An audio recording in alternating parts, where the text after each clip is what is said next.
as well as simulcast on iHeartRadio Classic. From Carson Park in downtown Eau Claire, Wisconsin, we welcome you in to Level 3 of the Division 6 WIAA State Football Tournament. It's the Eau Claire Regis Ramblers at 12-0 overall this season, 7-0 winners of the Clover Belt Conference, taking on the Grantsburg Pirates, winners of the Lakeland Conference, 7-0 in conference and 10-1 overall this season. Hello, everybody. Pete Knudsen with you, along with Noah Schwartz to my left. Dan Zons will be down on the field. Of course, our great producer back on the radio side is Sean Saka, and here on the video side on Regis Catholic Schools YouTube page, it is Zane Cullinan bringing you all the sights and sounds of tonight's Level 3 game. Noah, last week, this Regis team, another kind of squeaker against Luther out of Onalaska. And it's been squeakers in the playoffs. It really wasn't that case in the regular season for them, but they're a little bit banged up. That's going to be part of the storyline tonight for sure. But Regis just finding a way, next man up, and grinding out some wins here in the playoffs. Absolutely, winning those first two games by just a score of, by a combined score of just 4 points. You know, these margins for these Ramblers are razor thin, but they don't care. They're hanging in there, and they're making even these close games still look like sure things in the traditional Rambler way. Yeah, the Ramblers' 12-0 record overall marks the fourth time in the last 6 seasons that Regis has posted at least 12 wins. And again, 2022 saw Regis go undefeated, getting that state championship matchup. The fun part about this, though, is that even though Grantsburg plays in Lakeland, these two teams don't see each other in the regular season. They've actually met up quite a few times in the playoffs, whether it's in Division 6 or in Division 7 as well. And if you go back and look at the history here, it was a 51-22 Level 1 win back in 2014 for Regis. Since then, they've fallen to the Pirates 3 straight times, a 17-0 loss at Grantsburg in Level 2 in 2015, and then a pair of Level 3 losses, 21-20 at Grantsburg, and 2016 they lost 31-29 here at Carson Park as well. And so there's been a bit of a rivalry here as well. There's also kind of an interesting rivalry with some players who played here as well. Leo Chanel, who plays with the Chiefs now, played at Grantsburg. Then his brother came here to Regis to play after that. So there's a lot of really interesting storylines to a game that maybe on paper, if you didn't know that, you wouldn't think that Grantsburg and Regis would have the rivalry that they do. Absolutely. They do have that history. You were talking before the game, or before we got on air, I should say, about a time going over to Grantsburg and a hard-fought loss for Regis in the rain. But these two teams, they're not too happy with each other. They don't want each other to win. They want to make sure they get out of this game with a win. And it's a 1 seed and a 2 seed, so I'm excited. Yeah, I mean, Grantsburg has looked very solid. A big win against Mondovi last week. Regis struggled a little bit with Mondovi as well when they played them in the Clover Belt Conference. So, again, this is one of those where if Regis can be healthy, and that's the question tonight, how effective will Owen Weisenberger be? How effective will Everett Tate be? Who else is going to be in on the defensive side? They are banged up tonight, and the question is how much they can hang in there against this Grantsburg squad here today. And, boy, it's going to be a fun one. This has the makings of a really close, really exciting game, and we are looking forward to it here on Classic Rock 92.1, rock921.com, and iHeartRadio, and, of course, on our video stream on Regis Catholic Schools YouTube page as well. We got plenty coming up. We're going to take a quick break. We come back, we'll have the head coach of the Regis Ramblers, Brian Brenner. That's coming your way right after this here on your home for Rambler football.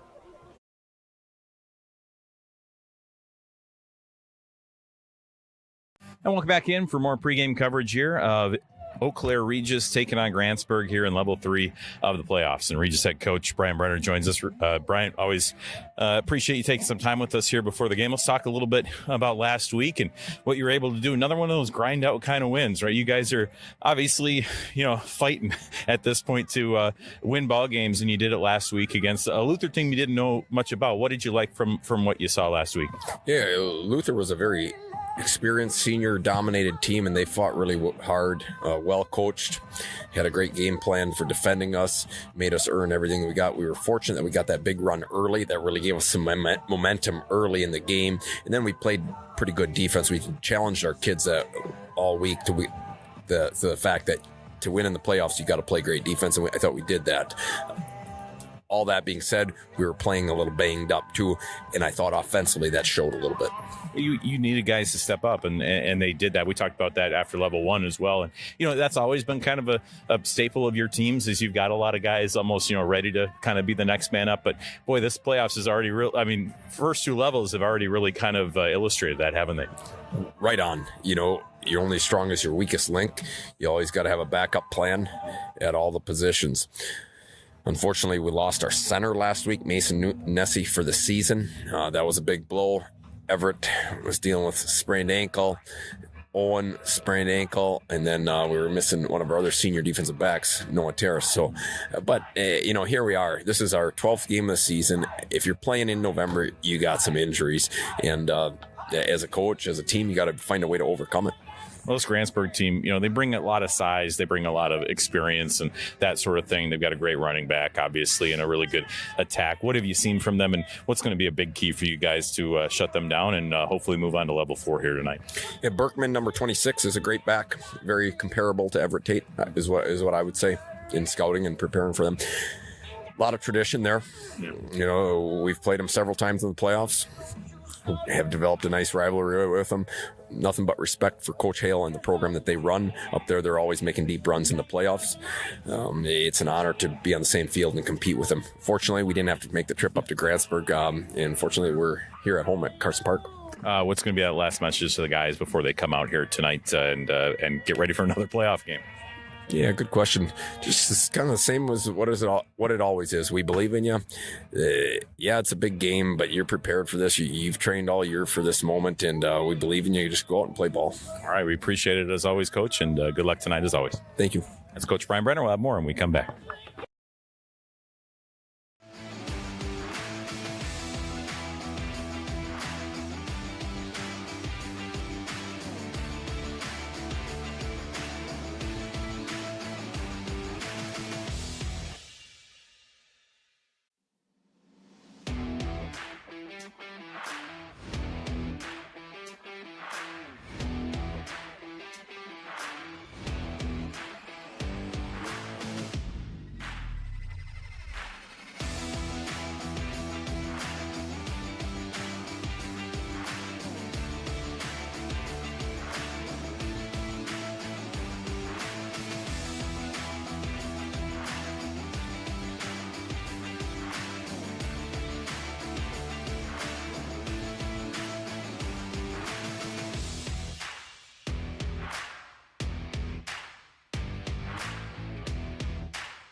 And welcome back into Carson Park as we are getting set for football here between Grantsburg and Regis in the opening, or in the level 3, basically the sectional final, if you will, here in the Division 6 WIA State Tournament. Pete Knutson, Noah Schwartz, Dan Zons with you here from Carson Park. And Noah, as we get ready for football, it's kind of fun. We saw the trophy be brought in here. They're kind of the WIA now treating this as a sectional final, if you will, instead of just level 3, which is pretty exciting. It means you're pretty darn close to state if you can get there. Of course, this Regis squad seems to be getting to level 3, level 4 every year. Yeah, you don't always break into state, but as you know, as a former high school athlete or whatever it is, right? Anytime you can make a run in the playoffs, and all of a sudden Madison or Green Bay or wherever it is on the list of a place that you get a chance to go, these kids get pretty excited, don't they? Oh yeah, it is the biggest deal in the world when you're one of these guys at this age, and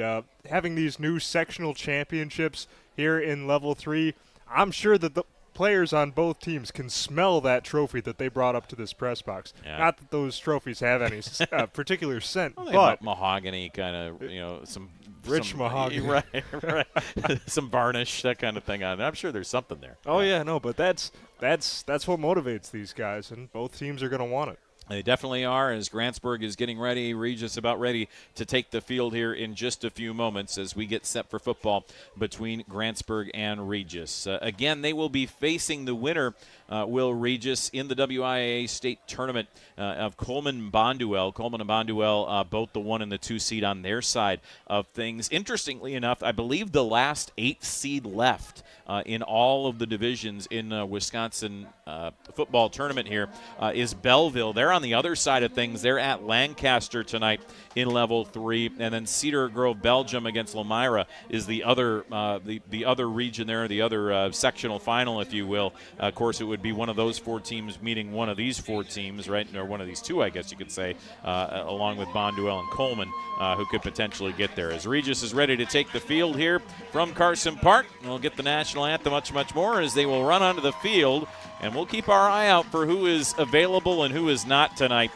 for Regis. Again, they do have some injuries that we will talk about throughout, but we do believe that Everett Tate's going to try to give it a go. He rolled his ankle last week, and Owen Weisenberger might be the healthiest of all the guys who potentially are injured tonight. He rolled his ankle 2 weeks ago. Hopefully he's all right. We believe he will definitely be at the quarterback spot, but the question is how much will Everett Tate be affected? Because last week, Noah, I mean, there were definitely times where you saw his brilliance out there, but you could tell, too, that he was hobbling around a bit. Hopefully this week off has helped him. Hopefully, yeah, but you could tell he was laboring a little bit last week, too, and especially Weisenberger, too. If you're watching with us on the video stream, you saw the Ramblers just run out of the tunnel onto the field. Owen Weisenberger, the starting quarterback, right at the front of the pack, so I would expect him to be 100%. And we know, of course, Regis can run a lot of different things at you from a running perspective with the inverted double wing, but they like to throw the ball with Weisenberger as well, so we'll see how much he is able to be effective here tonight. On the other side of things for Grantsburg, Brock Matheny is a great quarterback, but Ian Berkman is ridiculous. He's just kind of off the charts here for this Grantsburg squad. In terms of his rushing this year, Berkman has 1,442 yards, 27 touchdowns. He is a great quarterback. You know, I think Everett Tate, and you heard from Coach here in our pregame show, I think Everett Tate might have those kind of numbers if he didn't have the cast of thousands around him right in that running game out there. I think he's a comparable running back, but from a statistical standpoint, Berkman's off the charts. He's an all-state kind of player. Absolutely, but and this is no disrespect to Berkman, but I don't think that any of the running backs for Regis really need those kind of stats. They care more about the yards and making sure everybody gets the touches and making sure that the offense moves forward as a unit rather than getting those individual accolades. Their other kind of dual-purpose back is Dane Lozier. Lozier is a guy who can receive and he can run the ball as well. Lozier has 252 yards rushing and 2 touchdowns, but he also is a leading receiver on this team with 536 yards and 9 touchdowns. So he's a guy who can catch the ball. And Matheny, you know, he's got 17 touchdowns, only 2 interceptions on the season. I mean, the numbers are off the charts. It looks like a team that won their conference as they get ready for this run, and now coming up against easily the best team they've faced so far. And for Regis, it's the same way. This is probably the best team that they've faced all season long, and this is when you really get to find out how good your team is. This is where the rubber meets the road, and 2 very competitive teams hoping for best on best. Now, we are certainly looking forward to it here tonight. Of course, after tonight's game, you'll be able to tune in to News Talk WMEQ. Is it the last show, or do they do one next week as well, the Football Friday night? That's a good question. That's a good question. I should have looked that up. I was going to look that up before, but I know they will be on tonight over on News Talk WMEQ, and Noah will be doing a report there again on this game, and you can get a coverage of all the games that happen there from 9:30 to 11 o'clock. That's AM 880 in the Menominee area and 106.3 FM in the Eau Claire area as well. So looking forward to that, certainly, and we are excited for tonight's game, that is for sure, here between Regis and Grantsburg. As just a few seconds left until we hear Joe Roach and the announcement playing of the national anthem, the officials, all that good stuff here. It's level 3 playoff football, and certainly going to be exciting, and we're happy to have you along with us here on the Ramblers Sports Network, whether you're watching us or listening to us on the radio side as well. All right, here's Joe Roach here from Carson Park to tune us in to what's going on here tonight. Good evening, ladies and gentlemen. Welcome to Eau Claire's Carson Park for this WYAA Division 6 Level 3 Sectional Championship game between the Grantsburg Pirates, the champions of the Lakeland Conference, and the champions of the Clover Belt Conference, your Eau Claire Regis Ramblers.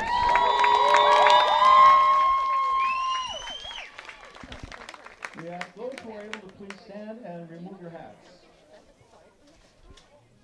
As we now honor America and those defending our freedom with our national anthem performed by members of the Regis High School Choir, led by their director, Becky Santine.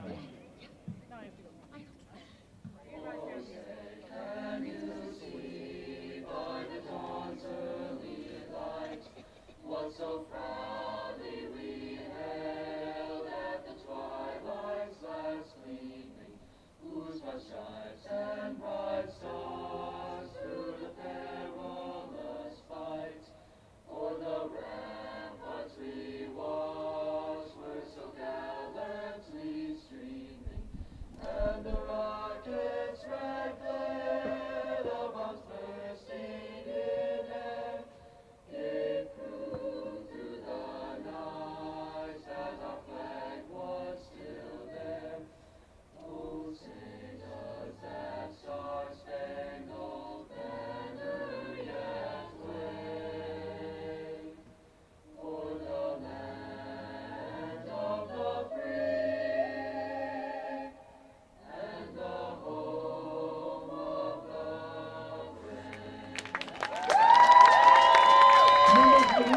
All right, the national anthem here from Carson Park as we are almost ready for football here between Regis and Grantsburg. Again, this Grantsburg squad, a great season for them this year. And again, 10-1 overall, 7-0 in conference play. Their one loss this season came in their the second game of the season against St. Croix Falls, another great team there on the western side of the state, 45-21. But they beat Amory, and then they just kind of ran through the Lakeland Conference. And here they are, ready to go against this Regis squad. And again, like we said, this is a well-built team. It's always a solid squad, and it's a team for Adam Hale that really plays well. And again, just like Regis, you expect there not to be a lot of mistakes, right? Just good fundamental football all the way around. And it's that one or two mistakes that very much so could tell the tale of this game tonight. Absolutely. Whoever makes the least amount of mistakes is probably going to win this football game. Indeed, as we get ready for football here tonight. Again, you are listening on the radio side here on Classic Rock 92.1 FM, WMEQ, Menominee, Eau Claire, Chippewa Falls, rock921.com, and iHeartRadio. Again, Dan Zons is down on the field. We'll have some reports from him throughout the game. Look forward to that. In fact, we're going to send it down to him as we are getting ready for tonight's game. Dan, what have you seen down there as we get ready for football here on this about the funny how that works. Great seeing you guys, great talking to you guys. I'm telling you right now, this is going to be a very interesting matchup between these two teams. I mean, Grantsburg has looked great all season long. They've been catching fire in the playoffs so far. Regis, they've had a few injuries, but they've battled through, and they're still going to continue to battle through this game too. And you know, the way these two teams face off against each other, and they have continued to face off against each other, they are going to have a great matchup tonight.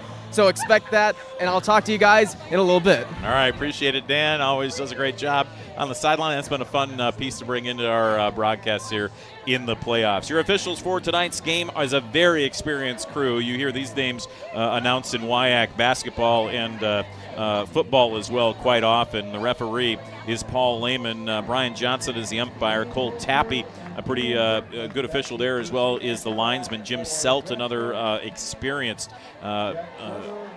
referee there, is the head linesman, and another really experienced referee in Dan Hoffman is the back judge. Those are names that you know if you've been around the area for a while in terms of officiating. So we shouldn't have to, knock on wood, we shouldn't have too many issues on that side of things here tonight. It is Regis who deferred the option. They will kick off moving right to left. Grantsburg left to right. Regis in the all black and Kelly green numbers.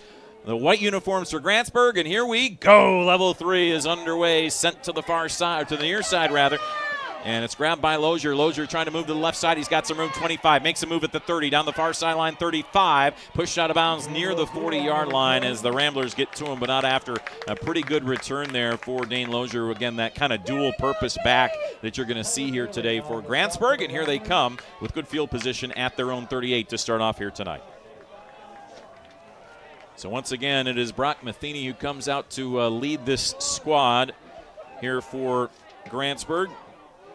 Matheny, a junior at 6'2", 155 pounds, and as we said, 17 touchdowns, go with just 2 interceptions for him this year. And you'll see Lozier split out as a receiver here to the right side. It's a 2 running back set offset on each side of Matheny in the shotgun, 1 receiver to the left side as well.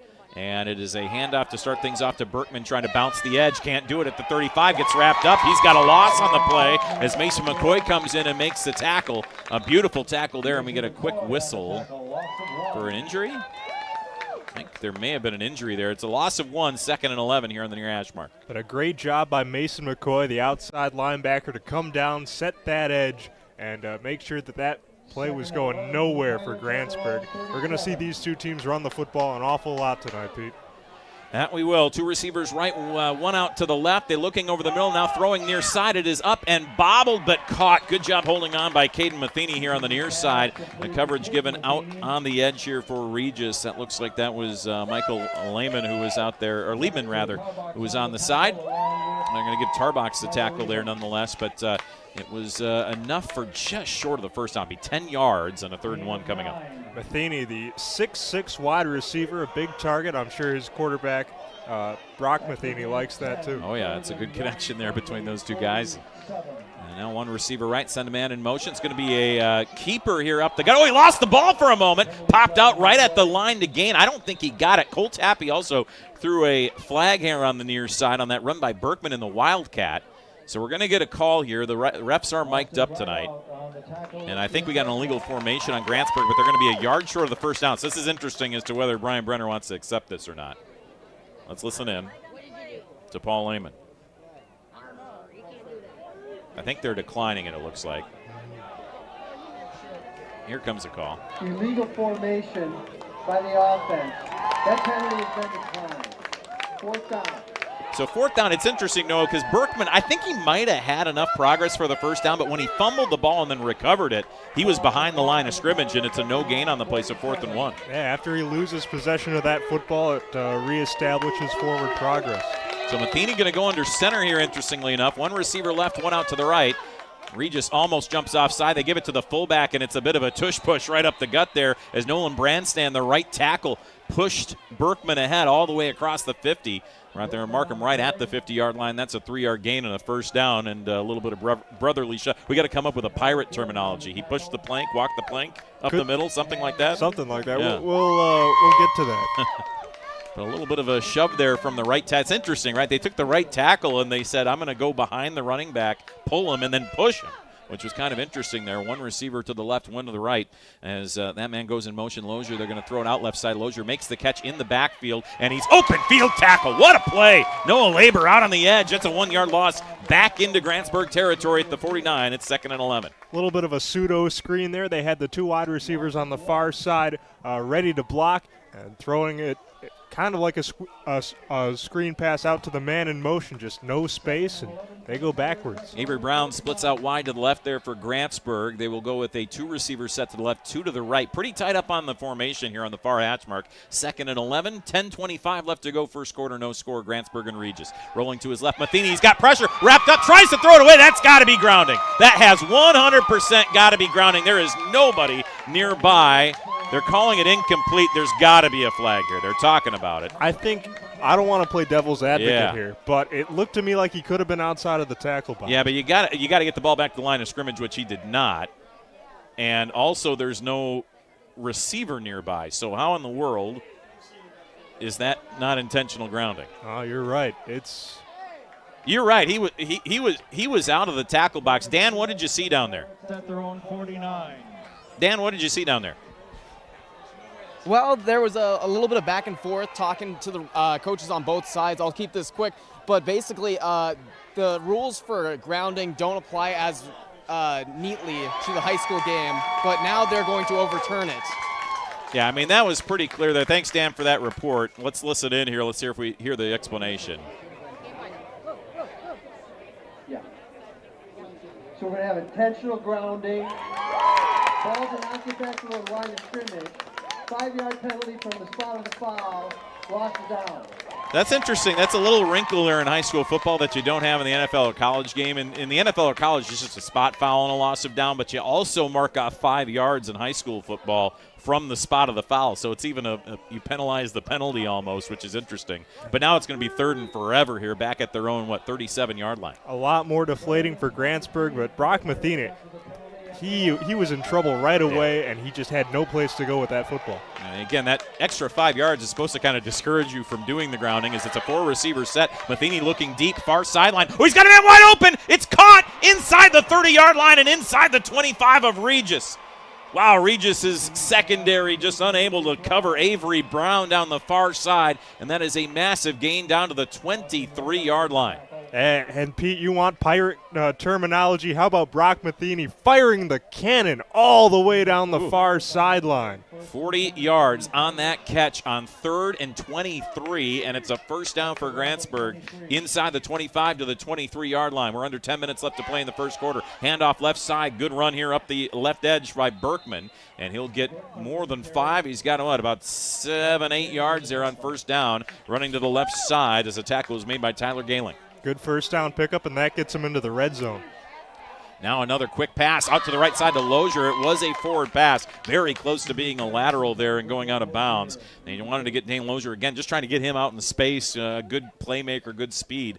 Incomplete. That'll bring up a quick 3rd and about 3 here for Grantsburg. It does stop the clock, too, on the incompletion, so no danger of the no huddle for Regis defensively. 9:43 to go first quarter. It is 3rd and about 3. I don't know why it says 2nd on the down marker, but it should be 3rd down up there. They will mark that there as it's, again, ball at about the 17-yard line. Matheny pumps, now throws over the middle. Catch made near the first down, and it's the extra effort around that left edge between the number and the hash mark on the left side by Caden Matheny that's going to get him close to the first down. The officials are stopping the clock. I think they're going to give it to him at the 13-yard line. He needed 3. He got exactly 3. They'll move the change with 9:31 left to go in the first quarter, and Grantsburg first down in the red zone. And what's been really interesting to watch for me for these Pirates, the way that they have mixed the pass and the run and been effective both ways. We'll go with 1 receiver right, 1 left. Now they'll make it 2 out to the left as Matheny now splits off into the slot left. Now he lines up more like a tight end. They're going to go I formation here. Matheny goes under center, and he'll pitch it off to the right side to Berkman looking for the edge. Counters back at the 10. Counters again. He's hitting that right stick there a few times, and he pumps it down inside the 10-yard line to about the 8-yard line. A good run on first down. It's 2nd and 5. And Berkman's a bigger back. You don't usually see guys who are as strong as him make those kind of moves, but he's light on his feet, and it gets him extra yards. Landon Semling made the tackle. Too many men this looked like too many men in the formation there. That should have been a penalty, but they're not going to call it as a late substitution comes in. That's Daxter Schultz who comes in here for Grantsburg. I guess they're going to say they weren't set maybe as they realized that it was the wrong guy, but Two receivers to the right, one to the left, and Schultz will get the handoff up the gut. He doesn't have much. Falls forward to maybe the 6.5 yard line, somewhere in there, a gain of 1. It'll be 3rd and 4 here for Grantsburg as once again George Wolterstorff and Semling fill up the middle of the line there for Regis. So 3rd and about 4 here for the Grantsburg Pirates. No score, 8:08 left to go here in this first quarter. And they are inside the 10, are Grantsburg of Regis. Oh, almost got Regis to jump offside. They did not, though. Pitch it left side, Berkman. He cuts it at the 5, pushes to the end zone. He's in.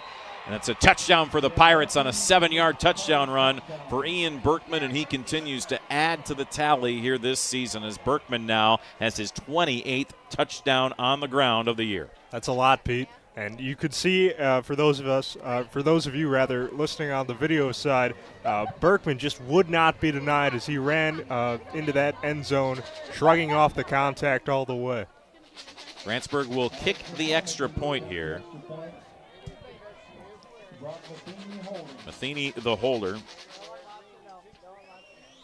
And it is Alex McCormick who is on to attempt the extra point. High snap. Get it down, though. The kick is up, and it is on the way and good. And it's a 7-0 lead for the Pirates with 7:55 left here in the first quarter. Regis gets the ball for the first time on offense when we come back right after this here on your home for Rambler football.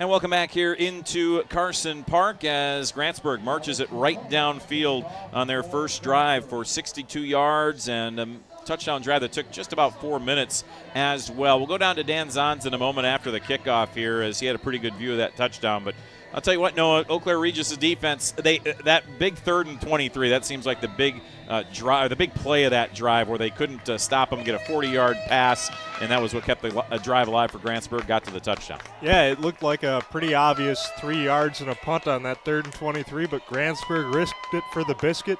That's why they're up 7-0 right now. Regis will send back their return team here, and again, a number of those skilled players as it's going to be the near side. It looks like a Rideout's going to take this at the 7-yard line. Will they give it on the reverse? They will. They'll give it to the near side here to Figgy at the 10, at the 15, trying to get out of there, and he'll get taken down at the 16-yard line by Ian Berkman. Dan, what did you see down there on that touchdown on the last drive? Yeah, I mean, Ian Berkman made a very good move. Despite it being close to a 3rd and 5, 3rd and 6 situation, he was able to make a very great cut towards his left edge and was able to free up enough space to just wiggle between those tackles and was able to get right in for a touchdown. That was a great move by him. It's going to be interesting to see how Regis counters this. Yeah, you know, Berkman's got that kind of that trifecta, right? He's powerful, he's fast, and he's really elusive, right? He's sneaky inside, which makes him pretty hard to tackle. This is an interesting formation here as they're going to hand off right up the gut to Tarbox, trying to avoid a tackler, and he had one man to beat across the 25, and he's going to get up limping, which is a really bad sign there for Regis. Tackle made by Dexter Schultz, but not before he gets a first down to the 27-yard line and an 11-yard gain. Yeah, I mean, it's not that inverted double wing that Regis likes to run, but it opened up a lot of space. One play, one first down. It's good for the Ramblers. Yeah, making a little bit of an interesting formation here. It's just kind of an offset formation as they hand it off again to Tarbucks, running right side across the 30 to the 31-yard line, and looks a little bit better after getting hobbled on that last play. He's tackled by Justin Julien and a couple others there for the Pirates. 4-yard gain. An interesting wrinkle here. This is not something that you probably know is happening unless you're at practice this week, but it's the inverted double wing formation, except you take one wing and the quarterback and you put him back in the shotgun. Interesting setup. Yeah, and Tarbox on that first play, after he came up limping, he really worked his ankle, stayed in the huddle, and got the ball again. Same formation, or are we missing a player here? Yeah, what's going on? Brian Brenner's saying, hey, somebody, I think there's only 10 men on the field there for Regis, and so some kind of miscommunication as they come to the sideline here. Now, interestingly enough, Noah, and we'll send Dan, was that the case, the fact that they only had 10 guys on the field down there? Yeah, they were taking a timeout because they didn't have the right personnel out on the field for this last drive. They were ready and set to go after that last play, but then a little confusion up front by some of the players, and got enough for Coach Brenner to call a timeout there. So just getting everyone back on that same page, making sure communication's right, and they just wanted to make sure everything's all set and ready to go, and that's exactly what Brenner does when he's coaching this football team. All right, thanks, Dan. We appreciate that. Now, interestingly, I have not seen Everett Tate out there on the field yet. I don't know if you've seen him. He is suited up. He's got in pads. He's got his uniform on here on the sideline. As, again, there's that kind of interesting wrinkle of the formation. Tarbox running left side across 35, and then he gets kind of that hip drag tackle there at about the 39-yard line and tackled on the play by Henry Quintana. That's that one they're trying to kind of outlaw in the higher ranks in NFL and college at hip drag, but he gets enough for the first down. Yeah, and it was a really cool run that time by Regis. It wasn't quite the Lombardi sweep, but you could see that Regis, they got a seal there and a seal there, and they tried to run that play in the alley, got the first down. We got to come up with a name for this. It's the inverted double wing, but it's in the shotgun, and it's offset as another handoff off tackle left here on the run, and a pretty good run across the 40 to about the 43-yard line for Tarbox. And this has been the Brody Tarbox showing. You wonder what the deal is here with Tate, right? Are they kind of waiting to use him until later in this game? They know, again, he got banged up last week. How are you going to utilize him? And I think that's the question right now as you watch this formation and watch the sideline. Certainly is, but in Tate's absence, Tarbox is leaving nothing to be desired. Yeah, he came into the game, 409 yards, 7 touchdowns on the season, as they will fake the handoff. Weisenberger runs right side, wide open space, 40 to the far sideline, 35, having one man to chase down, and he'll be rushed out of bounds by Avery Brown inside the 30-yard line at the 27 of Grantsburg, and that is a massive 29-yard run. Behind the play, Landon Semling was a little bit slow to get back to the line, but a first down here for the Ramblers. And how about Owen Weisenberger on that read option, pulling the ball, tucking it, running it. Hey, the quarterback's one of 11 guys. He can make a play too. If you're watching at home, you can see the right ankle wrapped up there for Weisenberger. He's another guy who's been banged up over the course of this playoffs. This has not been an easy run through the playoffs for Regis from an injury standpoint, but they're going to grit it out. We know that, as it's a 1st and 10 at the 27-yard line of Grantsburg. And again, they hand off to Tarbox, right side, off tackle. Huge holes, 25, up to the 22-yard line. It'll be a 5-yard gain on first down. And here's my thought, Noah, and correct me if you think I'm wrong. But obviously Grantsburg, they've seen the tape. They know what Regis runs. It's an inverted double wing. This wrinkle, they're not ready for this, and they don't seem ready for it because there's massive holes opening up running lanes for Tarbox and for Weisenberger. And that's why you don't bring a wrinkle like this into your offense if you're the caliber team that Regis is until you get to late in the playoffs like we are here, because that's when it really does the most good for it. I mean, we didn't see the Eagles run the Philly special till they got to the Super Bowl, right? So it's a similar situation as, again, Weisenberger. Now on a counter play, this is going to be right out around the edge across the 20, and he's close to the first down up near the 18-yard line, and a good run there by Rideout. Again, just kind of went in motion from the wing, but it was the shotgun that he had to come get the ball on, not from behind, right underneath center that Weisenberger was in the shotgun there. I think they're going to mark it about a yard short, 3rd and 1 here. But you got to think this is 4-down territory, and you got to think that this opens the playbook up even further here for the Ramblers. And now Weisenberger, he's got Tarbox off to his left. He's got Figgy out there on the right wing, and he will give it to Tarbox running right. He's got the first down to the 15, lowered the shoulder, and bowled over the defender and got taken down right at that line. Quintana again in on the tackle, but not before he gets the first down to the 15-yard line on a 3-yard gain. It's 7-0 Grantsburg, 4:20 left to go first quarter, and Regis is at the 15 of Grantsburg with a new set of downs.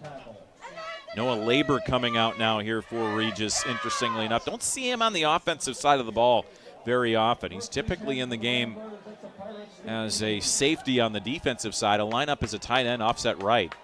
And I think the handoff to Tarbox, it's going to be Weisenberger dropped. Oh, he got body slam suplex. Not sure that was necessary there from Ian Berkman. No flag. And it'll be about a 5-yard loss back to the 20-yard line as he pulls his best Brock Lesnar and give him the old belly-to-back suplex there. Yeah, I don't know if it was necessary from Berkman, but you could hear even from this side of the field, the Grantsburg student section and sideline, they were happy with it. It's playoff time. It goes. Yeah, that's tough football time, as you say. Yep, that's for sure. Again, offsetting the shotgun here is Tarbox off on the left side as Weisenberger hands off to Tarbox, and again hitting the backfield. Another 1, maybe 2-yard loss on the play. Norman Jensen is there on the tackle along with the others as well to make the stop, and that is Nolan Brandstad who was there as well. And it'll be a 3rd and long, 3rd and about 17 coming up for Regis. And Pete, talking about that formation that we don't quite have a name for, there's somebody watching along on the YouTube stream from Ironwood, Michigan, saying that they run a similar formation there, and they call it the Rhino. The Rhino. Okay, we'll call it that then.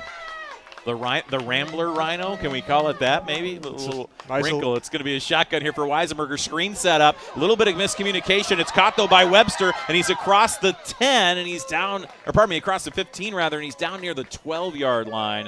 Gets 10 yards back, and now it's going to be 4th and manageable, but it looks like the field goal unit's going to come out here for Regis. Yeah, field goal time, and you know, you don't want to trade touchdowns for field goals, but it's the first quarter, it's early, and down the stretch, with as much football as they have left to play, it's probably not going to change too much. Jack Schroeder made a similar length field goal last week against Luther, and this will be a 29-yard attempt. Weisenberger is the holder. It's right in the middle of the hash marks. 2:08 left to go here in the first quarter. Snap spot. The kick is up. Certainly long enough. Is it through? No, I think it missed. No. Yeah, it missed on the near side. Yeah, it missed on this near side. It's being celebrated by the Regis fans, but it definitely looked like it went in front of the near post, and no good from Schroeder. So he hooks it a little bit there, and that gives the ball back to Grantsburg with 2:03 left to go in the first quarter. Wow. The reaction of the fans would not have made you think that. They thought that ball was through, but I swear I saw that ball go in front of the post, and Cole Tappy was right on top of it. It's hard to tell. I always just look right at those officials. But it's one of those where, yeah, it's hard to tell from our angle up here, but, yeah, that one just always hooking. It had the length, but Schroeder unable to hit it. So that's a bit of a reprieve here for this Grantsburg team as once again Matheny back to pass. He'll throw over the middle, caught near the 22-yard line up to the 25 and taken down near the 29-yard line on about a 9-yard gain as the ball was at the 20-yard line on a touchback basically on that miss. And so they'll bring it out to the 29-yard line, and Grantsburg going to run quickly. So Grantsburg up 7-0. They send a man out wide here to Lozier. He gets set up, 2 receivers right, 2 left. The handoff goes up the gut again to their tailback Berkman, who's just bowling over defenders all the way up to the 35, easily enough for a first down. And they'll give him the 35 on a 6-yard gain. First down here for Grantsburg, 1:31 left to go in the first quarter. No huddle again. Yeah, they're going quickly. Matheny, a little bit of miscommunication, but it's going to work out beautifully. Berkman across the 50, and he got tripped up by the last defender, Mason McCoy, up to the Regis 44-yard line. They are running all over the Ramblers right now, up by a touchdown. What a swing in these last 3 plays. You go from the sack for Regis, puts them rather back in field goal range. They miss. Yeah, Regis just going backwards. Huge hole again for Berkman, 35 down to the 31. As he gets hit hard on the play, and this is just up-tempo. Noah Labor made the tackle. Regis, I mean, they almost need to take a time out here to kind of slow this down. Yeah, they already burned one on their first offensive drive. This is why you run the no huddle. 2 receivers left, 2 right now. They're going to get up to the line quickly, do the hard count, and then check to the sideline is Matheny. Ball right in the middle of the hash mark as they've already moved it up to the Regis 32. Swinging out right side. Dane Lozier makes the catch in the flat at the 30, then gets hit hard from behind, up near the 28, maybe the 27. He's slow to get up as Tyler Galen gave him the business down into the turf. That was a high-speed collision. Yes, it was. On that spin, you can tell, I don't know, there was a piece of something, I don't know if it was a mouth guard or what it was that went flying on that hit, but he is in a lot of pain. I mean, he's kind of hunched down on his knees, so it's not like he's knocked out or anything like that, but in a lot of pain. Dan, what did you see down there on the sideline? Yeah, he took quite the heavy hit. That was one of the hardest hits I've probably seen out here on this field. Dane Lozier, hoping for him to get back out there. The piece that actually came flying out was his mouthpiece, which is the big concern right now. So they're getting him looked at, but hopefully he's able to come back out here onto the field. Yeah, I think once that mouthpiece goes out, again, I don't think it was a dirty hit or anything like that. It was just one of those where he wasn't expecting the contact that way, and that's where you're worried about concussions and things like that as well, when you don't see somebody kind of coming at you that way. So, all right, so they're going to take him to this. He's looking for his mouthpiece, or he's looking for something, maybe a tooth somewhere in there. This isn't hockey season yet, but yeah, he's hopefully going to be able to be looked at here. But again, he's one of their bigger players here, Dane Lozier, as well. And Dane Lozier, again, going to be taken to the sideline, and we'll hope that he is all right as he'll go there. So 2nd and 6 coming up. 51 seconds left to play here in the first quarter. Pirates 7, the Ramblers 0. So, again, they'll take him to the sideline here, and then we'll get back underway. I believe the clock going to start as we get set, and it will. I'm going to go one receiver to the right, one out to the left here. I formation for Matheny, who goes under center. And Regis almost jumps offside. They did not. Now they are going to call it. It was a late flag. It is blown dead in the high school game, unlike the pros or college where they'll let that go. But once you jump offside, it should be blown dead. And here's the call. Dead ball, encroachment on the defense, 5-yard penalty, first down. And Pete, I don't want to say that Grantsburg got away with one here, because the play was called the way it should have been called by the letter of the law. But as that non-play began on that pitch, it went right over the halfback Berkman's head. Grantsburg got lucky that play did not count. Yeah, it's just something, it's just funny. They're going to give the first down here. Again, these are college officials, and if you watch enough college and NFL football, when you're on a field turf field like this, they're going to give the first downs. They're not going to measure because they just kind of know where the downs are. And if you notice anything about that, they speed up the game that way, and so don't expect a whole lot of measurements or anything like that, which I think some of the fans here are upset about. But they do move the chains. 30 seconds left in the first quarter. Grantsburg 7, Regis nothing. 3 receivers left, 1 to the right. They will hand it off on an end around left side here to Berkman. Berkman trying to get the edge, and he'll get up to the 16-yard line. But there were flags, and this is either an illegal formation or some illegal movement here. Not sure what the case is, I'd assume. It's got to be something at the line. Illegal formation by the offense. That's a 5-yard penalty. First down. My guess is not enough guys up on the line there for Grantsburg, and so they'll move back 5 yards, make it 1st and 15 now from the Regis 27 with 21 seconds left to go in the first quarter. Clock's going to wind. Grantsburg does not need to run another play here in the quarter if they don't want to. Well, the yellow handkerchief giveth and the yellow handkerchief taketh away. At least they're on a first down, though, now. That last penalty got them that new set of downs. 3 receivers left, 1 right, 4, 3, 2. They're going to take the snap, try to run a play. It's a run by Berkman. He gets tripped up across the 25, and then he falls up to about the 21-yard line there. Good job again by Tyler Gailing to make the stop, but if not for that, he might have been off to the races again. That's the end of the first. It's been all Grantsburg. 7-0, they lead. They've got the ball. They'll have 2nd and 9 coming up at the Regis 21 when we come back here on your home for Rambler football.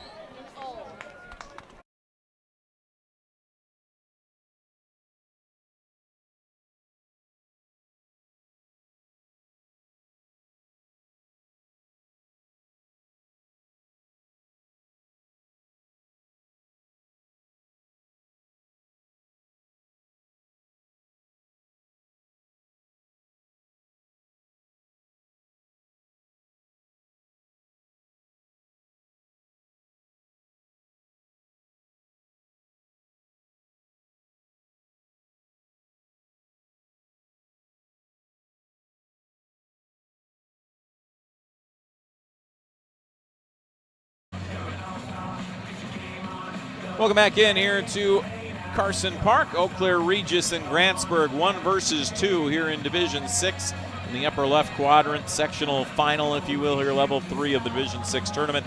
And it's Grantsburg 7, Regis nothing, and Grantsburg has a 2nd and 9 at the Rambler 21-yard line. No, it's been all Grantsburg so far. So far, but just 1 quarter gone, and Regis still playing their game. This is still anyone's game. And the up-tempo offense that has done it for Grantsburg here on this drive. 3 receivers left, 1 to the right. Handoff goes to Berkman. There is nothing there. He got hit in the right at the line of scrimmage. Maybe gets a half a yard, but there was not much to it there. And a really nice job there by, I believe, Cullinan to come up and make the stop. That was Nash Cullinan. And it's going to be 3rd and 9 now from the 21. Yeah, it looks like Berkman would have had better luck running against a cinder block wall, the way that front 4 for Regis just stood their ground and said, hey, no further. For the Pirates.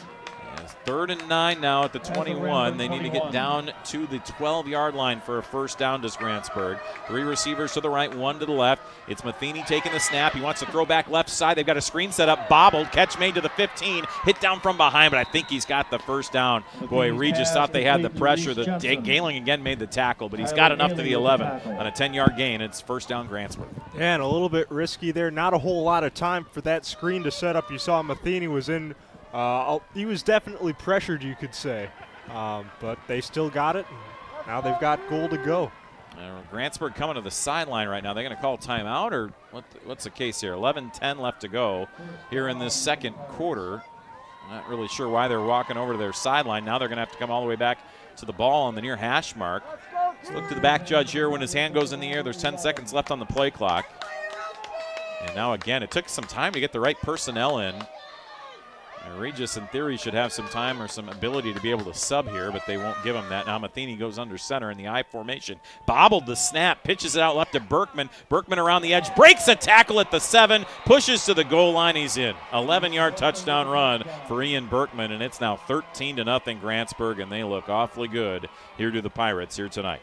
What a running game. Berkman following his blockers and shrugging off contact for his 2nd touchdown of the first half. I mean, he is a big-time runner. I mean, he just got the size, he's got the power, he's also got some good speed, doesn't fear contact, right? Just kind of bull-rushing guys there as well as McCormick's on to attempt the extra point. He was good on his first attempt here tonight. Matheny again the holder. Another high snap. Gets it down, though, and the kick is up and good. And it's a 14-0 lead for the Pirates here over Regis. 10:40 left to go, second quarter. Ramblers need an answer. We'll see if they get it right after this here on the Ramblers Sports Network.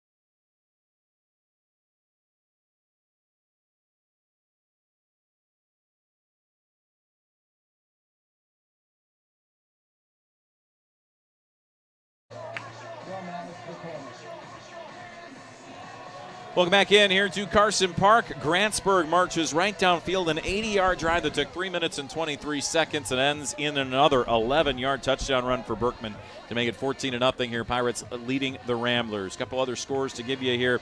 Coleman and Bonduel tied at 7 with 4:44 left to go in the second quarter of their game. And at last check as well, the Cinderella Belleville was up on Lancaster in the first half of their game by a touchdown also. So I tell you what, interesting night as it always is in the WIA state playoffs as McCormick gets set for the kickoff. 3 men back to return here for Regis. And it's been all Grantsburg so far offensively. Regis got it down deep before on their last drive, but had to settle for a field goal and missed it. Here's a return right up the gut here. Good return coming up the 20. Tripped up near the 30-yard line goes Alex Figge. And that is where Regis will start off their drive. They started on their own 16 on their last one. And here as we get into just about 10.5 minutes left to play in this first half, this will only be the Ramblers' second drive of the day. And that's what happens when you have 2 really strong running teams. The game clock just ticks and ticks away like sand through an hourglass. So both of these teams are going to have to really capitalize on each possession they get. These are the football days of our lives, as it were, as get to the middle hash mark here. And they're going to go back under center here now, back to the original inverted double wing. And it's the pitch off to the left wing here, up across the 30 near the 35-yard line. The carry from the left edge, and that is Everett Tate back in, but he's immediately not looking great as he gets up. I tell you what, for not looking great, that's a 5-yard gain, and he's just going to kind of hobble to the sideline. No, he's going to stay in, so give him a lot of credit. Rideout's going to come in for him now. They're going to pull him. How many guys can't get 5 yards with 2 healthy ankles? I can barely get up off my couch most of the time, so it's I'm right there with you, Noah. Is inverted double wing here for Weisenberger. He pitches off on the left wing here. This is Rideout. He's got, or pardon me, Haas rather. There's a flag on the play. Haas breaks it across the 50. It's taken down at the 45. The ball was down. It did pop out. Tackled on the play by Avery Brown, but there's a flag back at the line of scrimmage. I think this one's coming back. We'll have to see if it's coming back, but how about quarterback Owen Weisenberger being the lead blocker on that run? Too much good effort there, and that's Dan Hoffman who comes in to make the call. And yeah, that's not good. Pardon me, Jim Selt, rather. And let's go ahead and hear from Dan. What did you see on that hold? Well, I'll tell you what. Let's get the official call here from our head referee, and then we'll go down to Dan in a second. Here comes the call. Got a low block on the offense. 15-yard penalty from the previous spot. Low block, also called a chop block if you're in the higher levels as well, and that's 15 yards. And that's just a killer. Dan, what did you see on that block and on that flag? Yeah, anything that's going to be below the knees or even lower than that is going to be considered a low block, and that's just to protect the players out there. You don't want any high schoolers going away with from this game with a knee injury. All for the protection of the players. It's going to be interesting to see what Regis does now. All right, so back at the 20-yard line, inverted double wing. It's Rideout running left. Nothing there. Absolutely nothing. Just a kind of pile of white jerseys that piled up on him. And Berkman, a couple others there to make the stop. No gain, so it's now going to be 3rd and about 20 here for Regis back at their own 20-yard line. And this is really the only problem with Regis's offense because it's taken them to 11 wins so far this season, but you get into a 3rd and 20 situation out of that inverted double wing, there's really not a whole lot of plays you can call up that'll get you 20 yards. So we'll have to see what they do here. They're going to split receivers. It's going to be Figge out to the right, and I believe Webster out to the left. Weisenberger in the shotgun, back to pass, 4-man rush here. Steps up, throws it over the middle, or Figge, it's behind him and incomplete.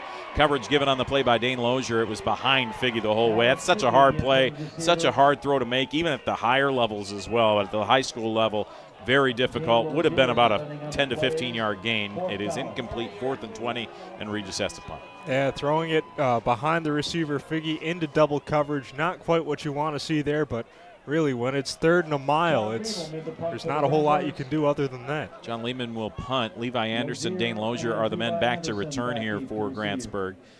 And Lehman standing inside his own 10-yard line at about the 7-yard line. Line of scrimmage is a 20.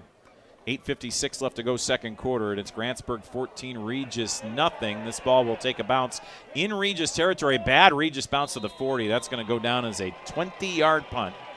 And it will be Grantsburg ball, and there's about nothing that has gone right here for I mean, the first drive was all right for them offensively, but just not a whole lot going right here for the Ramblers tonight. Yeah, but I don't think that's such a problem. I mean, it is a 2-score deficit against a really good team. But all through these playoffs, the Ramblers have faced adversity. They've trailed in these playoffs.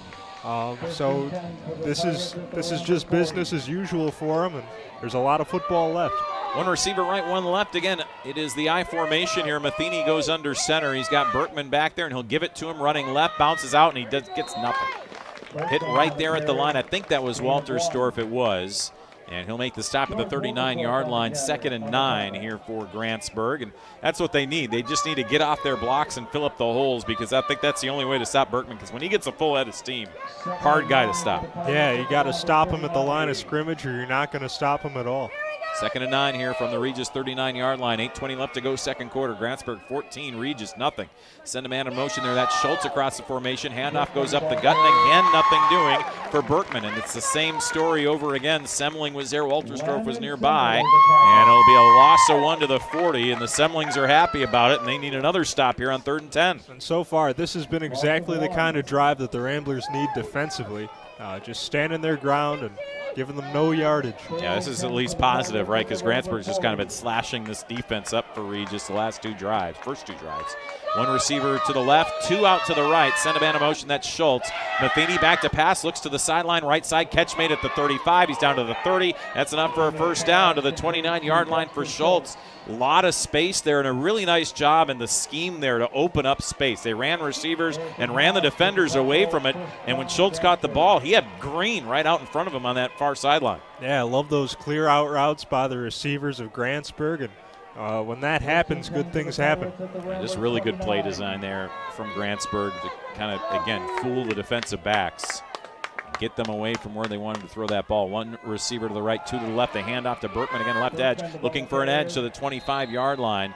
They'll get down to the 23 after a 6-yard gain. Gailing on the play, but that's 2nd and 4. And the more that Berkman rattles off those 4, 5, 6-yard gains on first down, the more demoralized you get on the defensive side. Yeah, attrition starts to set in, and just have to stop them early as best you can. The two big plays right now, at least, and we don't know what's going to happen on this drive, but a 3rd and 9 conversion that you just saw here, and then again a 3rd and 23 conversion on the first drive. Those big, long 3rd down conversions really hurting Regis and helping Grantsburg. Berkman going to get the handoff up the gut, big hole across the 20-15. Walterstorff hits him, and he's taken down near the 13, maybe the 12-yard line. Another 10, 11-yard gain, and it's a first down here for Grantsburg. 10-yard gain right down the middle. And again, the Ramblers just trying to figure out how to dig their heels in and push back. They're just kind of on the back foot. Just seem like they're moving backwards here in this first half. 6:27 left to go, second quarter. 14-0 Grantsburg here over Regis. Matheny in the shotgun. He's got 2 running backs flanking him. He'll hand off to Schultz up the gut. Oh, what a bounce out. Right side 10 to the 5. Cuts it. He's in. Touchdown. Touchdown Grantsburg. Dexter Schultz with the touchdown, a 13-yard run. And this is all Grantsburg right now, 20-0. They lead the Ramblers, 6:11 left to play in the second quarter. Dan, what a run that was from Dexter Schultz.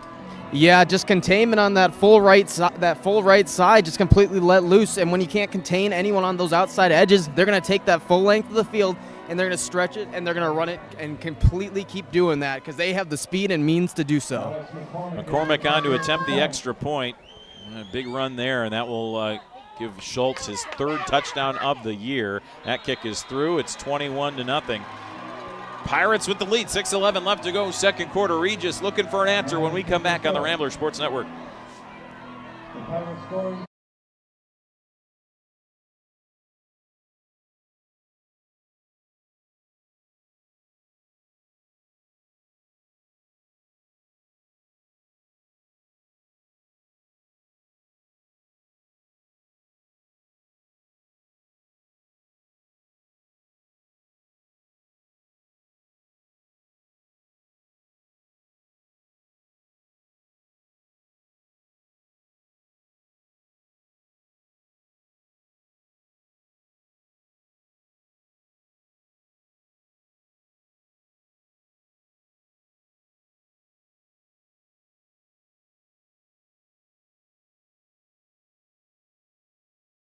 As we get set here for the kickoff, and 3 Grantsburg drives, 3 touchdowns for the Pirates. They lead 21-0.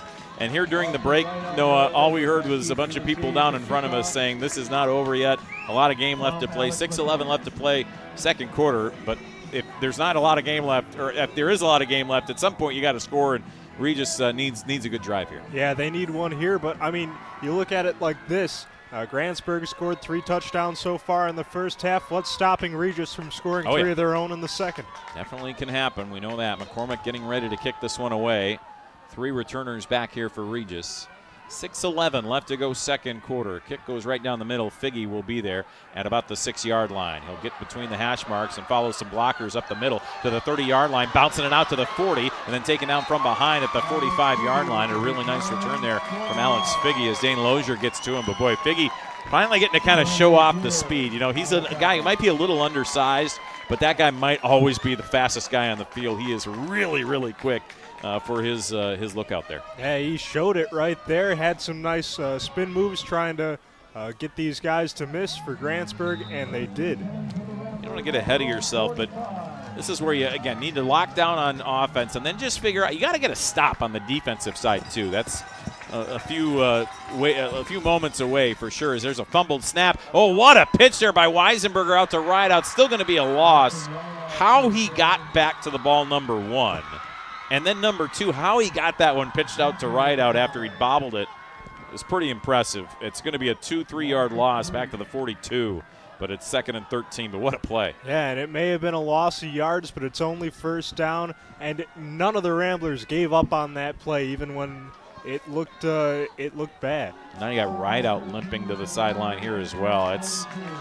Boy, it just seems like everybody's got some kind of ailment, which usually is the case in most teams. But right now, Grantsburg looking also very healthy as well. As here's a counter play to Whiteside, left side, gets past the first level across the 50, and he's near the first down marker, up near the 46-yard line of Grantsburg. Tackle made by Reese Jensen, but not before he gets a 12-yard gain.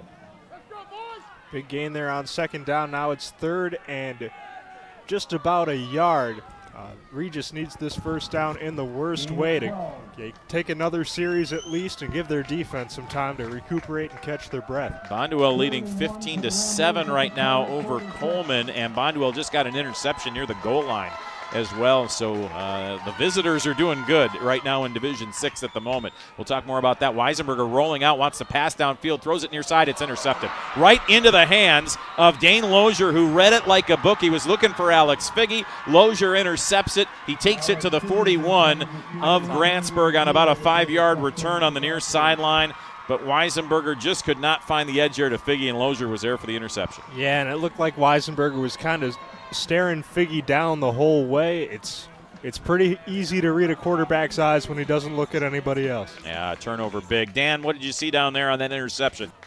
Yeah, going off of exactly what Noah said, Lozier read that the entire way. I was watching him 10 for the read Pirates that, at their own watch 41. that, bait that, and just a great pick by Lozier. Definitely did. Thanks, Dan. As come back here now, another flag. Fake the handoff. Chance to go deep. They're going to go over the middle. Catch made inside Regis territory here by Matheny. But this one might be coming back. I think it will be. We've got 2 flags right about at the line of scrimmage, one on either side. Yeah, it looked like maybe another illegal formation here. And let's listen in. Illegal formation by the offense. 5 men in the backfield. 5-yard penalty from the previous spot. So, yeah, another illegal formation, and so Grantsburg will back up. But you could tell that's a lot of teams like to do that. You see it in college a lot of times. You get an interception, all of a sudden it's a play action, and they're trying to launch the ball deep, which is exactly what they tried to do. It was the under route to Matheny that was open, but, man, luckily that was an illegal formation, though, because Regis, again, just looking like they were going to get slashed in that secondary. Yeah, another big play for Grantsburg, and we'll see if they've got another one here on 1st and 15. Yeah, 1st and 15, back to their own 36-yard line goes Grantsburg. 4:27 left to play second quarter. Grantsburg leading 21-0 over Regis right now. Matheny comes over from the sideline to get the play in as Dane Lozier splits out wide right, and out wide left is Avery Brown. And the slot is Matheny to the right side. And it will be Matheny at quarterback to hand off to Schultz, moving around the edge 40, 45, bouncing out right side 50, gets away from a tackler, down the sideline. He's to the 30, to the 20, and he gets pushed out of bounds, or does he? Yeah, he does. Inside the 15-yard line, right at the 15 is where they're going to mark him. What a play there, and again, the Ramblers just a little bit behind. It was eventually Braxton Tarbox who hit him out, but a massive gain. Massive gain. I want to talk about the blocking on that play. Grantsburg created a hole that you could pilot a ship through. 48-yard gain there from Dexter Schultz. Unbelievable. And, yeah, and it was just the Jets. I mean, he turned those Jets on down the sideline. And 4:14 left to go second quarter. Grantsburg is knocking on the door for the 4th time in 4 drives in this half. 2 receivers left, 2 out to the right on the far hash mark. Shotgun for Matheny, sends a man in motion, it's Lozier. Instead, he will keep it himself after a fake handoff there to Berkman on a read option play, and he'll get down to the 14-yard line, 2 yards on the run, 2nd and 8, and that's at least something positive for the Rambler defense. And this drive has only taken about 40 seconds so far of clock, and they've already moved it into the red zone again. All touchdowns today, red zone touchdowns as well for Grantsburg. Regis, again, hoping that they maybe have the bend, don't break kind of mentality down there, but haven't been able to do so yet. Berkman is the tailback, and Matheny has him offset to his right. 2 receivers left, 1 right, tight end offset left. They will give it to Berkman, running left tackle, trying to extend the play. Regis has him, wraps him up after maybe a 1 or a 2 yard gain. to the 13-yard line. So they get out on the edge and make the stop. And again, Cullinan on the play, but it's going to only be a 1-yard gain. 3rd and 7 here for Grantsburg. Still 3rd and long for Grantsburg. I mean, we've seen them convert time and time again. You talk about that 3rd and 20 that they had on their first drive, a couple other 3rd down conversions, but this is a big opportunity for the Rambler defense. 3 receivers go out right, 1 to the left. Starting to get cold out there as well. We're down near 40 degrees. As it's a 4-receiver set from Matheny on the near hash mark. Takes the snap, looks to pass, looking over the middle. Steps up, he's got pressure, spins, and he is hit, and the ball came out. That should be a fumble, and it is, and he's tackled all the way back at the 26-yard line. The way that ball came out, I thought it came out before his hands started coming forward, and it's eventually scooped up by the left tackle, Colton Quimby, but not before. It's a massive loss of 13 yards back to the 26. Yeah, I'm with you. I'm not sure what they're going to – it looks like they're going to agree with us on the field, but, yeah, that's a fumble all the way in my book. He threw it right. I didn't see who it was, but when he threw he tried to push it forward. It was flipping out there, and there was a Rambler who almost made the grab right in the air, and it would have been a moot point and could have taken it back for 6. That could have been a massive turning point. Dan, what did you see down there? Yeah, you guys are saying it exactly as I saw it, too. And, I mean, that was just one of the worst decisions that Brock McKinney could have done. He's been great all game, this game so far. But you just cannot throw a ball like that. He did intentionally try to throw that ball to get rid of it because he was standing up. He was still being danced around with. And that's why you need to be able to bring a quarterback down like that. But still a great job by the defense of the Ramblers to slow down the bleed. With a minute 43 left to go, they're going to call timeout. All right, so yeah, it's again, thanks, Dan. We were losing you a little bit there on your microphone, but nonetheless, it is going to be 4th and 19 coming up. Grantsburg, as you're watching at home, is going to take the timeout here as the play clock was ticking down. 1:43 left to go, second quarter, and so now they want to talk about what they want to do. I mean, I don't know, Noah, you're way too close to punt. I don't know if they're close enough for McCormick to kick the field goal.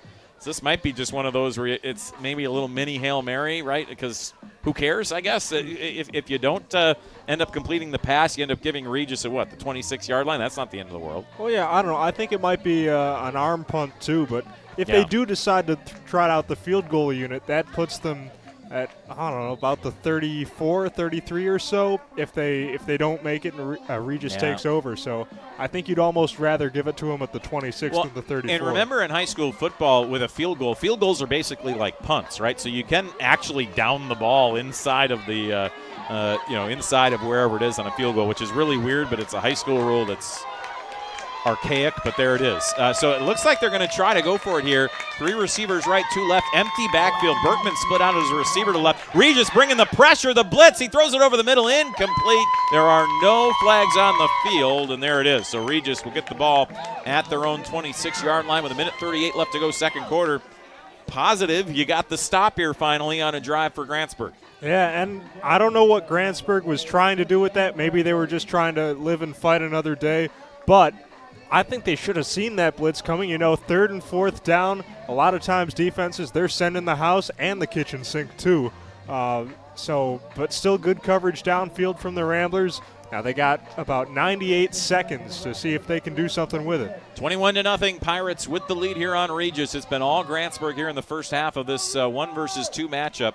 As Regis, low snap here to Weisenberger in the shotgun, picks it up, going to try to run. Now he looks to pass, throws to the far sideline, and it is caught at the 35 by Figgy. What a play. He's in bounds. They got to go quick, Pete. Yeah, they do. Now they're going to call, I think, a timeout here. Cole Tappy is stopping the clock unless they're moving the chains. Oh, they're moving the chains. They're going to give them the first down up at the 36. So the clock stops to move the chains. 1:24 left here in the second quarter.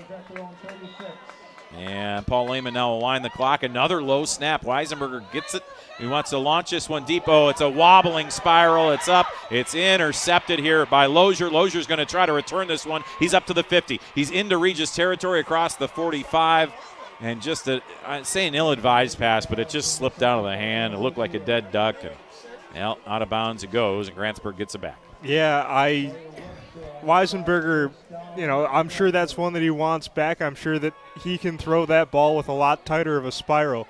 But that reminds me of the play the Packers had in the playoffs against the Niners at the end of last season, Jordan Love's season-ending interception. Yeah. There's still too much time left, and it's too early of a down to be taking a shot like that, even with the clock where it was. Yeah, I mean, you can tell what they're trying to. Yeah, again, it's one of those where, in baseball, you're down by like 7-8 runs, you can't hit a run home run, right? As Matheny goes back to pass, now he wants to run. He gets a few yards up to the 40, about a 4-yard scramble for him. They will have 2 timeouts here with the Pirates. Haven't taken one yet. 58, 57, 56. They're probably content with this lead. They're not going to be upset if they don't score here, even though they want to. Taking a 3-score lead into the locker room, especially with your defense shutting out the other team, there's really nothing that Grantsburg can complain about how this first half has gone. Grantsburg in the shotgun. Matheny here. 3 receivers left, 1 to the right, and he's got Berkman to his left. 2nd and 6, 35, 34. Takes the snap. Matheny looks left, and now he throws it over the middle. It's caught by Schultz on a screen play. He's up to the 30-yard line and then gets wrestled down right at the 30 on a 10-yard gain. They'll stop the clock to move the chains. 26 seconds left here in the second quarter. Don't think Grantsburg's going to call a timeout yet. They've still got 2 in their back pocket. They're going to wait to take the timeout here until this play. So back to pass goes Matheny. He's looking left, nothing there. Now he's got pressure, throws it left side, incomplete. There is a flag on the play. Back in the area of holding at the 35-yard line. 15 seconds remain in the second quarter. The pass was incomplete, intended for Schultz. It is holding on Grantsburg, and this will push him back. On the offense, 71 white, 10-yard penalty. He said 71 white. Is that right? Zach Carlson, the right guard, who makes the holding penalty, and that'll back him back up to the 40. So first and 20 rather, here for Grantsburg at the 40. It was incomplete, so the clock will remain stopped. They still have 2 timeouts, so the middle of the field is open if you want to go that route and just take the timeout at that point. 3 receivers left, 1 to the right here for Matheny on the far hash mark. From the 40 with Grantsburg up 21-0, and Regis jumped offside. Ouch. Jumped offside to Cullinan. Encroachment on the defense, 5-yard penalty, remains first down. So they'll move him up to the 35 now. So we went from 1st and 10 to 1st and 20 to 1st and 15. And there's probably a joke in there, but I can't think of one. So 1st and 15 here at the Regis 35-yard line. 3 receivers left, 1 to the right. Matheny takes a snap, 4-man rush, looks right side the entire way, throws, catch made inside the 20, and that will be out of bounds. So don't need to burn the timeout there to the 19-yard line as it's caught by Dane Lozier. 10 seconds left, so again, you still got a chance for some quick plays and timeouts here to try to get this in the end zone if you're Grantsburg. Yeah, with 2 timeouts, 10 seconds is an eternity for an offense, especially, you use the boundaries. Our worst case scenario, you throw an incompletion. Yeah. With 10 seconds left, the whole field's open to you with those 2. Now they're going to take one of those timeouts because they want to make sure they call the right play. And this might be one of those, Noah, where they take the timeout and they're saying, like, do we have a play we know is going to, like a gadget play that we know is going to basically, I would say be the final nail, but like really, hurt the spirits of the Ramblers going into the locker room. Yeah, that's what I'd be calling right here. I would not be surprised if we saw a little play action from them here on this play with 10 seconds. A little bit of trickery, something like that. Yeah. That seems like the route you'd go. You'd be trying to go for the jugular basically here. And again, even a 28-0 lead, I would not put past Regis to make a comeback on, but they got to show something here early in the second half. Now remember, Regis will get the ball to start the second half, so they do have that going for them, which is nice. And again, that's just at least something that they're going to have to kind of hang their hat on. But right now, it's a defensive stop. That's what you need, right? Keep Grantsburg off the board here in this last play or 2. Oh, hey, this is the play to do it. I mean, it's too early to say this is the game, but it kind of has that moment feel to it here. Is out of the timeout, 10 seconds left. Grantsburg up 21-0, and a whistle and a timeout taken by Bryant Brenner. So they'll put the 2 seconds back on the clock as they ran 2 seconds off. So Regis took the timeout right before the snap, and they'll put that clock back to 10 seconds, I do believe. And it will still be 1st and 10 here for Grantsburg at the Regis 19-yard line. Again, the scoring summary here, Grantsburg has scored on 3 of their 4 drives. Grantsburg scoring their first drive. It went a total of 62 yards. Berkman ran it in from 7 yards out for the touchdown. And then at the 10:40 mark of the second quarter, he'd run it in from 11 yards out to cap off an 80-yard drive that took just around 3 minutes and 23 seconds. And then their next drive that started at the 8:47 mark of the second quarter went 60 yards, and Schultz capped it off with that 13-yard touchdown run. The second touchdown drive of this game Grantsburg got, I would say, from that up-tempo offense that they had, Noah, and that's been really the difference. They have changed formations, they've changed tempos. They just get you off balance on the defensive side, and for high school football players, regardless how good they are, and this Regis team's good, that's really hard to adjust to. It's been an incredible offensive performance here, but I want to see how these Pirates react to Coach Brenner taking that timeout. You've heard of icing the kicker. Let's see if they can ice the offense. So 10 seconds remain here in the quarter. It's 21-0 Pirates. First and 10 from the Regis 19. Regis bringing the pressure. Rolling here is Matheny. Just throws this one away on the far sideline. It got back to the line of scrimmage. So 5 seconds left now here in the half. And Grantsburg up 21-0. And it's either going to be a field goal or you're going to try to get one to the end zone here, because 5 seconds probably only enough time for one play. Unless it's just a quick little out here, which I don't really know why you do. And they are going to kick the field goal, looks like. Mm-hmm. So there we go. That answers your question. McCormick on to attempt the field goal. This is a 36-yard attempt from the far hash mark. Matheny again is the holder. Regis fans making some noise. 21-0 Grantsburg, 5 seconds remain. Snap spot, all of it's good. The kick is up, certainly long enough, and it is through and good. A 36-yard field goal for McCormick, and that caps off an impressive half here for Grantsburg as they lead 24-0 over Regis. Noah, just real quick, your thoughts on that first half? Well, I don't want to talk too much about NFL history, but you can. That's fine.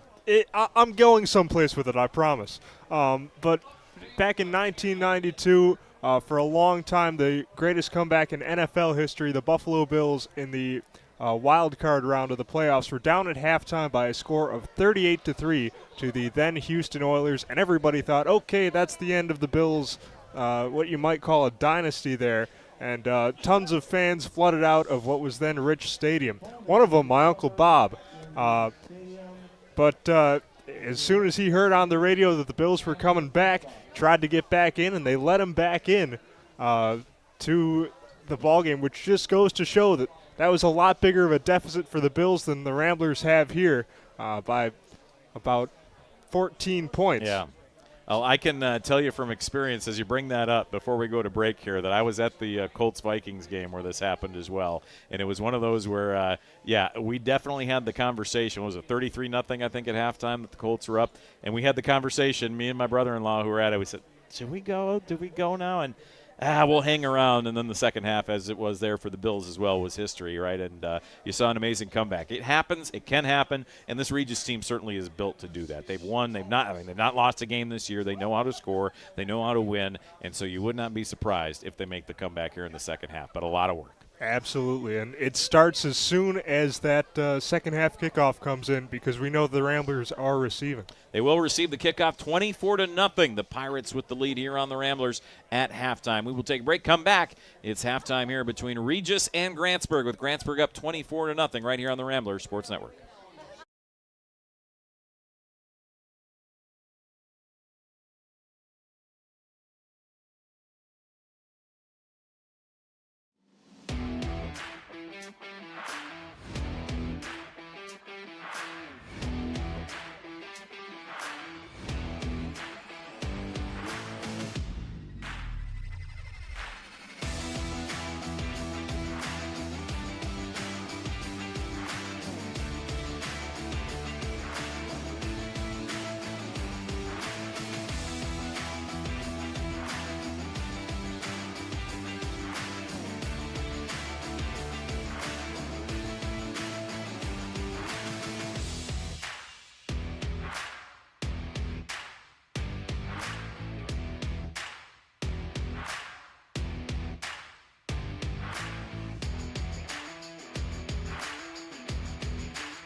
Back here at Carson Park, it's halftime between Grantsburg and Regis here in Level 3, the sectional final of the Division 6 WIA State Football Tournament. Again, it is Eau Claire Regis trailing 24-0 to Grantsburg here at halftime. Pete Knutson and Noah Schwartz with you. Dan Zons is down on the sideline as well, and our friend Zane Cullinan is running the dials here on our video stream on the Regis Catholic Schools website. And, of course, our friend Sean Saka back in studio on the radio side of things here on Classic Rock 92.1 FM, WMEQ, Menominee, Eau Claire, Chippewa Falls, Rock921.com, and iHeartRadio. Get you some scores from around the Division 6 tournament here as well. But we do want to remind you that tomorrow morning, this Eau Claire Regis volleyball team, girls volleyball team, will be in the final, in the state final tomorrow at 11:30. They won an absolute thriller on Thursday in the semifinal, and they will be on WQOW. You can listen, or you can watch, rather, if you have Spectrum or if you have an antenna. 18.2, the side channel there for WQOW there, or Spectrum 15. And I'm told as well, if you don't have Spectrum, that you can watch on WQOW.com for free as well. I am told that as well. So that is at least a good thing that you'll be able to catch Regis volleyball in the state final tomorrow, and that's going to be a fun one there from Green Bay in the Resch Center. So make sure that you are tuned in at 11:30. I know those players really have a heck of a comeback. Again, they were down 2-0 in the first two sets there in their semifinal matchup, and won the next three to win to move on. So that's pretty exciting. Let's go around the scores here before we recap this first half between Regis and Grantsburg. Again, Coleman playing host to Bonduel. The winner of this game plays the winner of that game in the state semifinal Level 4 next week. And right now, Bonduel is on the road and leading 15-7 on Coleman. Coleman has the ball with 5:22 left to play in the third quarter there. The other side of this Division 6 bracket pits Belleville against Lancaster. And at halftime, Belleville, the 8th seed. The 8th seed on that side is up 28-26 on Lancaster. Did not have a score update from the Cedar Grove Belgium versus Lomira game, but we'll try to get you one of those as well. It sounds like it's 14-7 Lomira at half as well. So special thanks to Sean Saka for pushing that one along also. And so, Noah, as we get ready for the second half here, Regis got to find something to go their way. I mean, they feel a little bit undermanned tonight with some of the injuries and that kind of thing. But, again, their first drive, everything was looking fine. Looked like they were going to answer Grantsburg. Then it kind of went into a wall. They missed the field goal. And then ever since then, it's just kind of been a landslide for this Pirates team. And when you got the Vuvuzelas out, I suppose it's time to start hoping. Yeah, let's. If you're a Regis fan, that is, let's hope that that starts to turn the tide. I want to talk about something, rather than talking about the first half, I want to talk about something I saw on the field during the second half warm-ups, and that was quarterback Owen Weisenberger taking a lot of snaps out of the shotgun, practicing with his center. It looks like, if I'm making an educated guess here, I think that Regis is going to try and move away from that inverted double wing, throw some different different formations at Grantsburg here in the second half. Is they've got a 4-score deficit. Yeah, got to do something, that is for sure. And so let's hope that they're able to figure that out as we move into this second half. Grantsburg will come out to kick this one away. Regis will move from left to right here in quarter number 3. Grantsburg from right to left.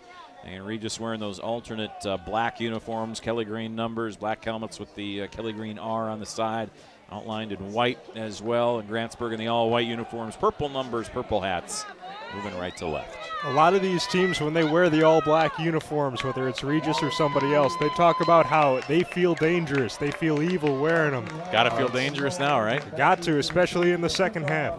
Yeah, they need something to go their way early here. They had a couple moments where it felt like they could have turned the tide. There was that fumble near the end of the half as well that they almost had a scoop and score on that they could have had. Didn't go their way. So just got to have some kind of positive thing happen here early. 24-0. It is only a 3-score game in theory as well, so keep that in mind. I mean, this is not out of the realm of possibility by any means here for Regis. So McCormick ready for the kickoff. Figgy is flanked by 2 other returners to his left and right, as the Regis fans are going to do their best to try to push this Rambler team back into this game. Figgy will take this, and he'll take it at about the 3-yard line. Between the hashes, moves it right up the middle to the 20. 25, full head of steam, and he's near the 30 before he is gang tackled by a couple of Pirates.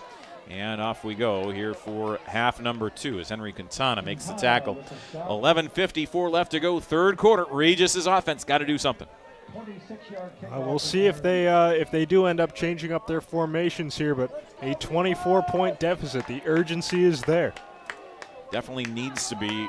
And let's see, Weisenberger even kind of limping as he comes out there. Now there's that, what do we call that, the Rhino, I think, formation, the inverted double wing with a guy in the backfield. That one worked all right. Tarbox gets a handoff, big space up across the 35 and up near the first down marker. He'll be a yard or two short at about the 39-yard line as he's again tackled by Quintana and others.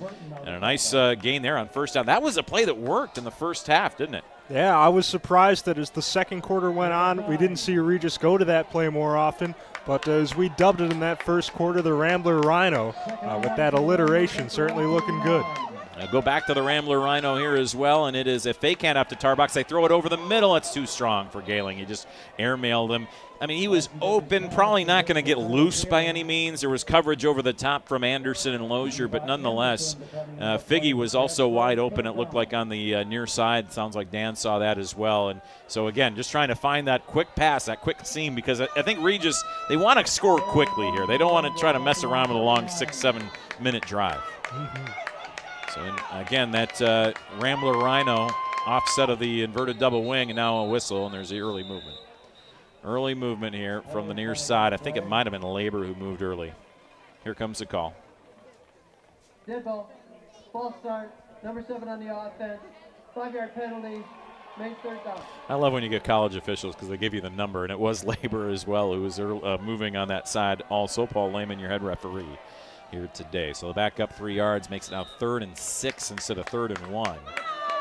Back to the 34-yard line, need the 40 for a first down. It is the Rambler Rhino here as it's offset left. Another one looked like there was early movement. Tarbox got the handoff. He's got space. He's across the 40, and he's near midfield. Huge hole opened up. And as Reese Jensen takes him down, but not before he gets 14 yards and a Rambler first down. Yeah, if you can create space as an offense, that the yardage will take care of itself. That's what happens there for the Ramblers. And they get the first down nearly to midfield. I mean, you look at their 3 starting backs, right, when they run the inverted double wing. Tate, Tarbox, and Rideout. I mean, Tarbox is the only real healthy guy out of those. Rideout's been a little banged up as Weisenberger gets the snap, going to run it himself, and he kind of tripped up. Almost looked like the turf monster got him there up near the line of scrimmage. And again comes up limping a little bit. But, I mean, you add Weisenberger to the mix. Out of those 4 guys, Tarbox is really the only healthy guy, it seems like, because, again, Tate has not played a whole lot tonight. Rideout and Weisenberger both limping out there. And it looks like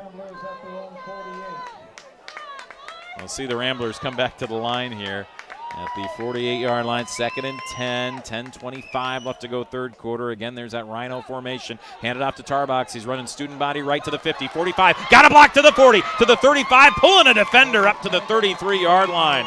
That's a 19-yard gain and a great job there by Tarbox to just kind of fight through. And this is the Tarbox show right now, as Brody Tarbox is kind of the one guy that they got to rely on in the backfield. Yeah, but he took his blockers with him, and he was able to get a big chunk of yardage there. And now I think if you're Regis, you're starting to challenge here a little bit.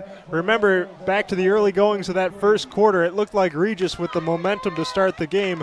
Maybe we'll see that again here in the second half. Avery Brown was the man on the tackle, faked the handoff here in that Rambler Rhino, and Weisenberger just going to run it to the right side, takes a big hit from Daxter Schultz, but not before he gets near the first down across the 25 to the 24. It'll be a 9-yard gain, 2nd and 1. And here, if Regis wants to score quickly, this is the down to do it. 2nd and 1, they're going to be expecting the run, hit them with some play action, take the top off, and get in for 6. 9:36 left to play third quarter. Pirates 24. Regis has a goose egg on the board as Weisenberger's in the shotgun in that Rhino formation again. They'll pitch it to Tarbox running left, looking for blockers, doesn't have a lot. He'll get to the 21-yard line.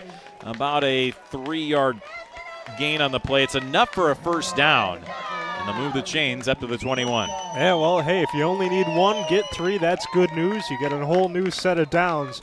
And really only 21 yards. I say only. But 21 yards to get to that goal line. Figgy runs the play in, and this time they will, again, go back to that shotgun Rhino formation. Figgy, one of the wingbacks on the right, and they'll fake it on an option play. Weisenberger keeps it himself, gets a yard maybe to the 20-yard line, hit by a host of white jerseys up the middle there. It looked like Norman Jensen was there on the tackle along with others. Yeah, 1 yard gain. Weisenberger faked the flip on the option, a little bit of hitting the the right bumper in college football 25 if you're a gamer out there. Decided to hang on to it and just did not have a whole lot of room to do anything with it. 8:30 left to go in the third quarter. It's Grantsburg 24, Regis nothing. Ramblers moving the ball, though. Tarbuck's going student body left, trying to extend this play out to the left side of the 20, and then he'll pull a couple defenders with him up near the 16-yard line out on that edge. He gets the opposing running back, Ian Berkman, in on the tackle along with others. And it'll be third and about 5 here for the Ramblers at the 16 of Grantsburg. And correct me if I'm wrong, no, I think this is only the second time they've been in the red box, or the red zone, rather. The first time was on their first drive of the first half, and again, that ended in a missed field goal. Exactly. We'll see if the Ramblers will be able to capitalize here. That was their big weakness in the first half. And this is 4-down territory at this point as Weisenberger fakes a handoff, trying to bounce it out left. Stiff arms a defender, gets out of a tackle there, took a huge hit across the 20 up near the 9-yard line. He's got the first down on a 7-yard gain. Oh boy, he paid for it there out on the edge. Good job getting out of that first tackle to earn the first down. Yeah, great job by Weisenberger. The blockers, the other running backs, everybody was going to the right. Weisenberger says, hey, what if I went to the left? He did, and he gets the yards. And he does, and he gets it to a 1st and goal now from the 9-yard line.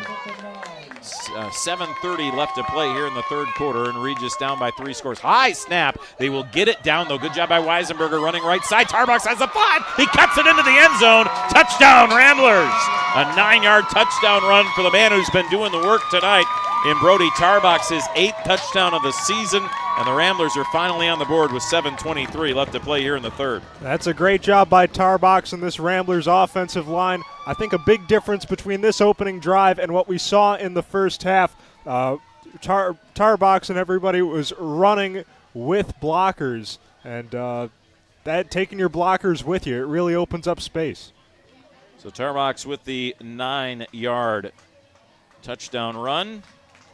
And Regis, as you would assume in this situation, down 24-6, going to go for 2. It is the regular inverted double wing. Now they're going to line up 3 receivers left here, interestingly. Weisenberger sends a man in motion. That's Figgy. Figgy toward the end zone. Instead, he'll throw it back left side, up and caught. What a nice play design there. Webster on the edge. The 2-point conversion is good. It's 24-8. Ramblers trailing by now 16 with 7:23 left to go in the third quarter. Don't go anywhere. We'll come back right after this here on the Ramblers Sports Network. Okay. All right.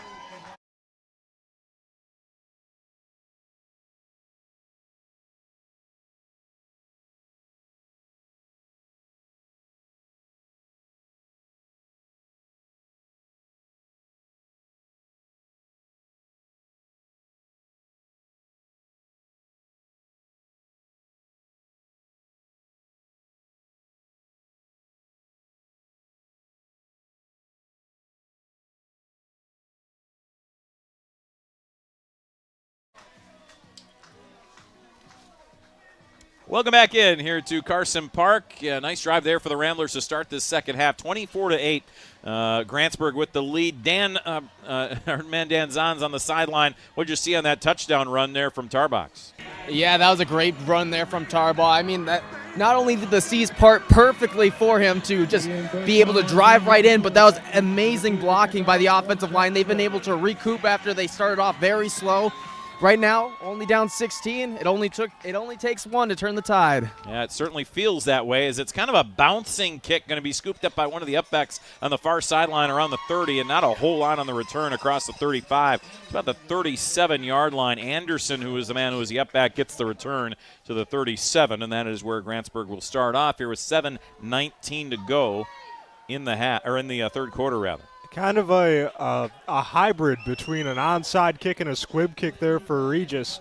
I'm not sure that they fully expected to get that one back, but I think they decided, hey, keep it low, make it bounce, and see what happens. Not a bad idea. Yeah, still pretty good field position defensively, only the 36, 37 or so. Now, Regis got sort of a stop there at the end of the half, right? Held Grantsburg to that field goal. Now they need a A little bit better of a one here. There's a counterplay up the gut, 40, 45, right side, big run for Berkman. He is into Regis territory. First play is going to pick up 15, 16 yards, right in that range, up to the 47-yard line. And Grantsburg running the hurry up. They're going to go for, again, a quick play here. 2 receivers right, 2 to the left. And the handoff again goes to Berkman up the gut. No, he keeps it himself here. Does Matheny on the right edge. He'll get across the 45 up to the Regis 44, maybe the 43. About a 3-4 yard gain there on first down. They're still going no huddle, kind of like that K-gun offense of the Bills in the 90s. Yeah, they're going to mark it to the 43, so it's 2nd and 6 now. 2 receivers right, 2 left, far hash mark, right to left they go, 6:45 left to go third quarter. It's an interesting, it works well, right, to move the ball, but also you're in the lead, so you don't want to be scoring too quickly here. Matheny runs right side. Oh, it's in and out of the hands of Dane Lozier there. I think he took his eye off the ball. It's incomplete, 3rd and 6. He was looking upfield and didn't have the ball yet. Yeah, you're absolutely right. He was there waiting for it with the target open on the sideline, starts looking downfield, and the ball bounces over his head. So 3rd and 6, and this is doable for the Regis defense here. They need the 37 for a first down ball at the 43. And you hear the fans making noise. They know that the season is on the line with Regis down 24-8. 1 receiver to the left, 1 to the right. Handoff will go to Berkman up the middle. He's got the first down. Oh, he dragged a tackler, and there he goes, far side, 20, 10, 5, touchdown. Oh, my goodness. A 3rd and 6 conversion, 43 yards on the touchdown, and breaking tackles left and right. And Noah, there's another big-time 3rd down conversion. This one results in an absolute heartbreaking touchdown for the Ramblers. Man, Ian Berkman, holy cow. Well, Berkman runs it in. Dan, you saw it down there from the sideline. Those broken tackles were something to watch.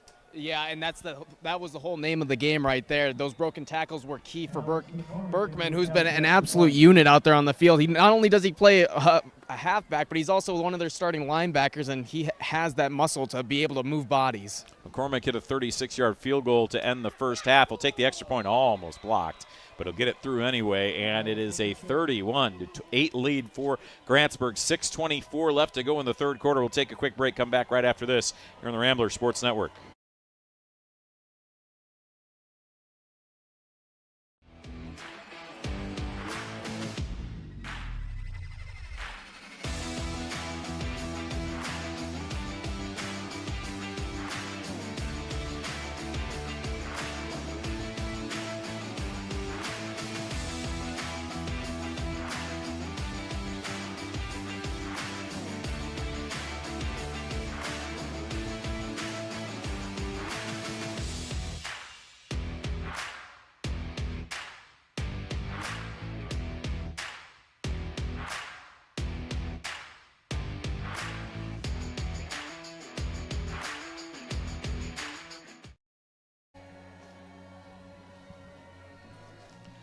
Welcome back in here to Carson Park as we get set for another kickoff. Grantsburg, 3 plays, 63 yards, and they take less than a minute to get in the end zone after Regis put together easily their best drive of the game to start the second half. But Grantsburg answers back. They lead 31-8 here over Regis, and Noah, let's say it's a backbreaker, but man, you do all that work to score and then you give up a score right away. That's just a tough pill to swallow through the Ramblers. Ian Berkman, what a runner. Just every time he gets the ball, he's got a chance to take it all the way, no matter where they are on the field. And Regis burned by him again. Yeah, he's an impressive player. There's no other way to say it. He's had 3 touchdowns tonight, well over 100 yards rushing, and he's just you just see. When you get to this level of the playoffs, usually there's a back or there's a receiver. There's one of those playmakers that you just look at and you go, boy, that kid's on a different level. And Berkman is that guy tonight so far. Here's McCormick's kick, another kind of squibber that's going to be picked up by a Rambler up back at the 30, looking for a hole, not a whole lot to the 35, 36. And very similar to what we saw on the Rambler kickoff a few moments ago. Let's see which Rambler got that ball there. I think that was Haas who might have scooped that one up early, and it was. And so Regis will start off at their own 36 with 6:17 to go here in the third quarter. And again, the mission is the same. You got to get the ball downfield quick. You got to score. Mm-hmm. So 37 is where they'll officially start the drive. And again, we saw that quote-unquote Rambler Rhino formation work pretty well. I'd imagine that Coach Brenner's going to go back to that here. have to go back to the one that works. Now he's going to go under center here, the regular old inverted double wing. This is what they did in the first half. And the pitch will go out to one of the wingbacks here. That's Figgy around the right edge, looking for space 40. A pretty patient run, just nothing really opened up for him, but he'll push the pile up to the 44. A gain of about 6, maybe give him 7 there on first down. Yeah, and that's part of that patience there for Figgy, being able to just follow his blockers. And, if nothing materializes, you just get what you can get. We've talked about it before. Again, the Ramblers have had their struggles against Grantsburg in the playoffs after a win in 2014. Lost 3 in a row against Grantsburg. After that, as here comes the pitch to Labor up the gut, and he doesn't have much. And you can tell, again, Regis is kind of running with some of their, second, third, fourth tier kind of, wing backs at this point. They got so many injuries. And, I know Everett Tate wants to give it a go. I know Austin Rideout wants to give it to go, but they're on the sideline right now. And I don't know, Brian Brenner's trying to save them for the last couple drives, that sort of thing. It's just so hard when you got guys who have injuries like that. And the Ramblers fans going to make some noise here on 3rd and 3 from their own 44-yard line. Send a man in motion. Instead, it's a delayed handoff to Tarbucks up the gut. He's close. Very, very close. I think they're going to give it to him. The tackle was made by Quintana, and they are going to move the chains. So they will give him the 3 yards up to the 47. First down Ramblers, 5:05 left to go third quarter. Grantsburg 31, Regis 8. Man, that was a close one, Pete. It looked like he got the first down just by, the stitching on the football. Yeah, they're either going to talk about the spot or I think the clock might not have stopped. And the officials maybe add some time back. No, they're not going to. They're going to wind the clock. So here we go. I don't think the clock stopped to move the chains was the problem. That is unfortunate for Regis. It's the inverted double wing again. And pitch will go here from Whiteside, from right to left, looking to get the edge to the 50. Cuts it down to the 45 of Grantsburg. Good run there on first down of about 8 yards. They're going to give him 9, in fact, up to the 44. 4:41 left to play third quarter. Grantsburg 31, Regis 8, 2nd and 1. And right now, Bonduel still leading 15-13 over Coleman. Again, the winner of this game plays the winner of that game next week in level 4. 2nd and 1 here for Regis. And once again, the pitch comes to Rideout. Rideout moving left. He'll get the first down from right to left from the wing. He'll get to the 40-yard line on a 4-yard gain. Regis moving the chains the way that they do. Again, it's tough. When you run that inverted double wing, you're used to having those 3, 4, 5, 6, 7-minute drives, right? Long drives to go. And when you're chasing from behind, it's tough. You got to kind of get up there quicker and just run it quicker to try to eat less time. It's a double-edged sword. You want to go with your bread and butter, but you want to go fast, and you can't do both. Again, inverted double wing. They'll fake the handoff. Weisenberger wants to throw, being chased down. He's sacked back near the 50-yard line.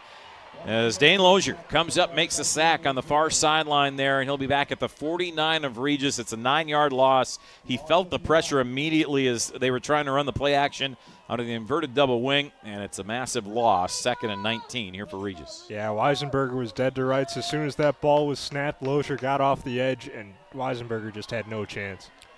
2nd and 19 coming up for Regis. So not all is lost there. It was only first down, so that's at least the positive. Now they're going to split one receiver out to the left, 3 to the right here, will Regis. And the shotgun, another low snap. Weisenberger has to go down and scoop it up. He's being pressured, rolling out to the right, looking downfield, still looking, throws it near side out of bounds, just gets rid of it, and he needs a high snap. And this is where, again, their starting center for Regis, it was injured last week, a season-ending injury for the Ramblers there. Again, last week, unfortunately, Mason Noose was, again, injured. And now, again, the center for Regis just different. And, again, you can tell the difference right now in those snaps. Mm-hmm. Yeah, it's hard for Weisenberger to deal with. There have been some low ones, some high ones.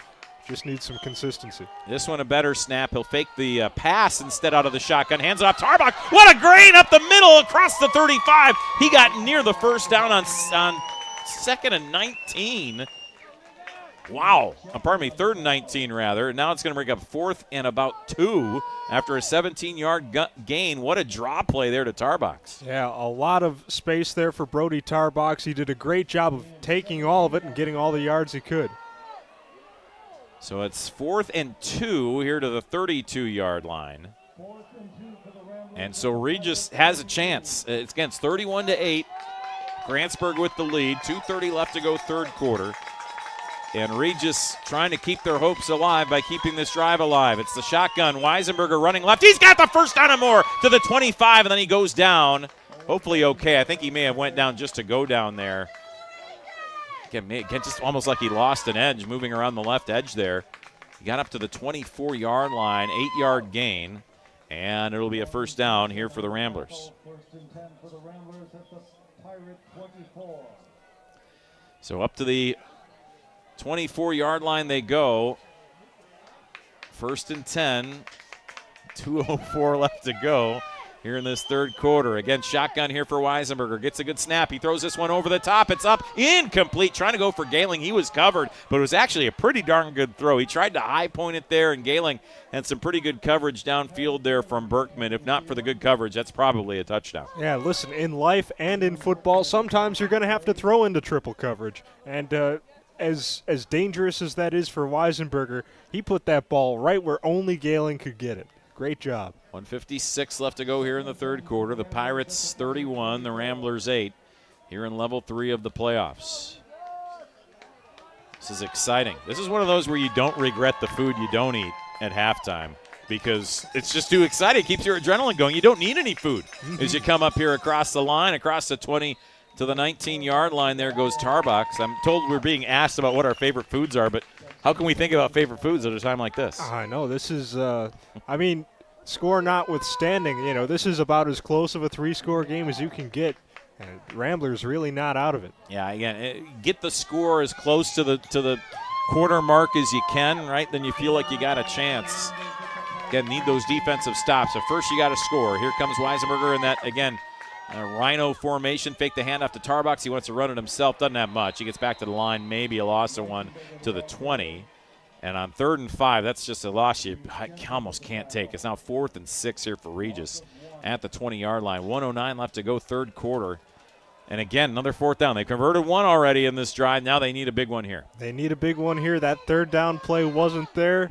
This one here on the money down, 4th down, it's got to be.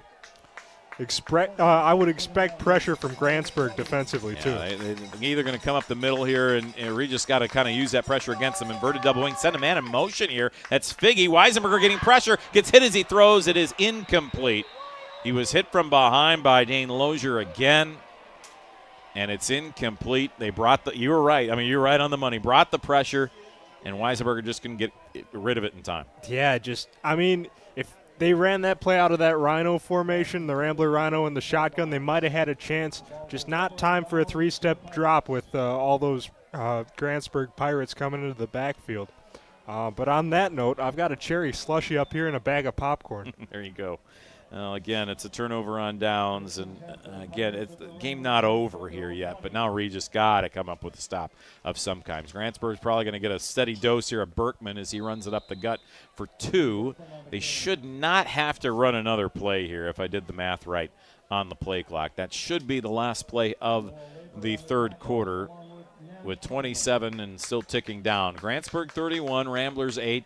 Grantsburg answered the touchdown the Ramblers scored. So, I mean, officially the Ramblers outscored Grantsburg 8-7 in that quarter. But that's not going to get it done with the deficit that Regis is facing as they will tick under 10. And, yeah, the hand of the back judge will not go up before that. So, yeah, we will get the end of the quarter. And that is where we will head to here. The fourth quarter with a 2nd and 8 coming up for Grantsburg. They're up big, 31-8 on Regis. Ramblers need to figure something out when we come back here on the Ramblers Sports Network.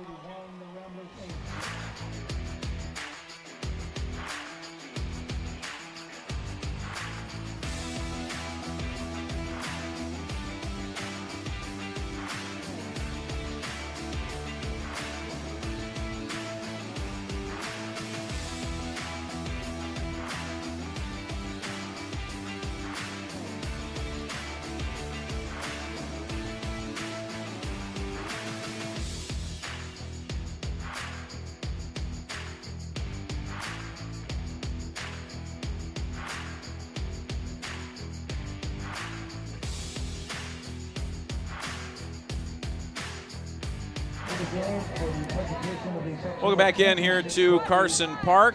12 minutes left to play here in one of these two teams' seasons as Grantsburg leads Regis 31-8. Regis with an undefeated season so far, 12-0. They had the opportunity to go 15-0 this season. Again, with that forfeit win, but then, of course, playing the game the week that they had a forfeit win as well, so they got an extra win in there, which would have, again, be a record in their time. But, unfortunately for Regis, they're up against it, and they need a big stop. It's 2nd and 8 here for the Pirates at their own 22-yard line. Shotgun formation, handoff will go up the gut here to Berkman, pushing the pile, maybe gets a yard to the 23. Good job there by Gailing and others. I think Haas was at the bottom of the pile as well. And it'll be 3rd and 7 here for the Pirates. They're trying to run some clock, but it's still relatively early. They could very easily throw the ball or try a little bit of trickery here to get this first down. Absolutely. There's not that much time left, but there is a lot of time left for them. Yeah, again, it should be enough time left to score enough. You just got to get the stops now. Regis looks like they're showing pressure. Now we'll see Grantsburg run back to the I formation, change up the formation here, 3rd and 7. And they'll fake the handoff, want to go play action here. Well, Matheny throws it left side. It's up and caught across the 30 to the 35, up near the 37-yard line. Falling down is Caden Matheny. And, boy, they kind of made Regis sell out for a run there, and it ends up just passing over the top for a first down up to the 37 on a gain of 14. Yeah, they had Noah Labor after Grantsburg put the running back in motion. Labor went to the other side, came around the edge, but the ball was not with the running back. Instead, it's downfield. It's another Pirate first down. Also, I believe they're running the clock now, so it's I believe he stayed in bounds. 11 minutes left to play. And, again, they'll just keep their eye on the back judge in Jim Selt. Dan Hoffman, rather, and wait till his arm goes in the air for 10 seconds left on the play clock before they run anything. So, I mean, they're looking at him, and that's how we do it in high school football, unfortunately. But they're not going to take that snap until the hand goes in the air, until he starts counting. And there is the handoff here, right up the gut here to Berkman. Berkman across the 40 to the 41. Gain of 4 on the play. Pardon me, was that Schultz? That was Schultz, rather, who got the handoff. And it'll be 2nd and 6 here for Grantsburg. And, hey, if you're Grantsburg and you're trying to run this clock out, that's exactly the kind of game you want because it's not sustainable to run down as much time as you want with 15, 20-yard gains on the ground. Yeah, a couple of years ago, the high school games switched to the same play clock that you see in college and the NFL, where right when the ball is down, you start another 40-second clock, basically. And so that's always kept by the back judge in high school football. They send a man in motion here. Another handoff to Berkman up the gut, and he's close to the first down across the 45, up near the 46.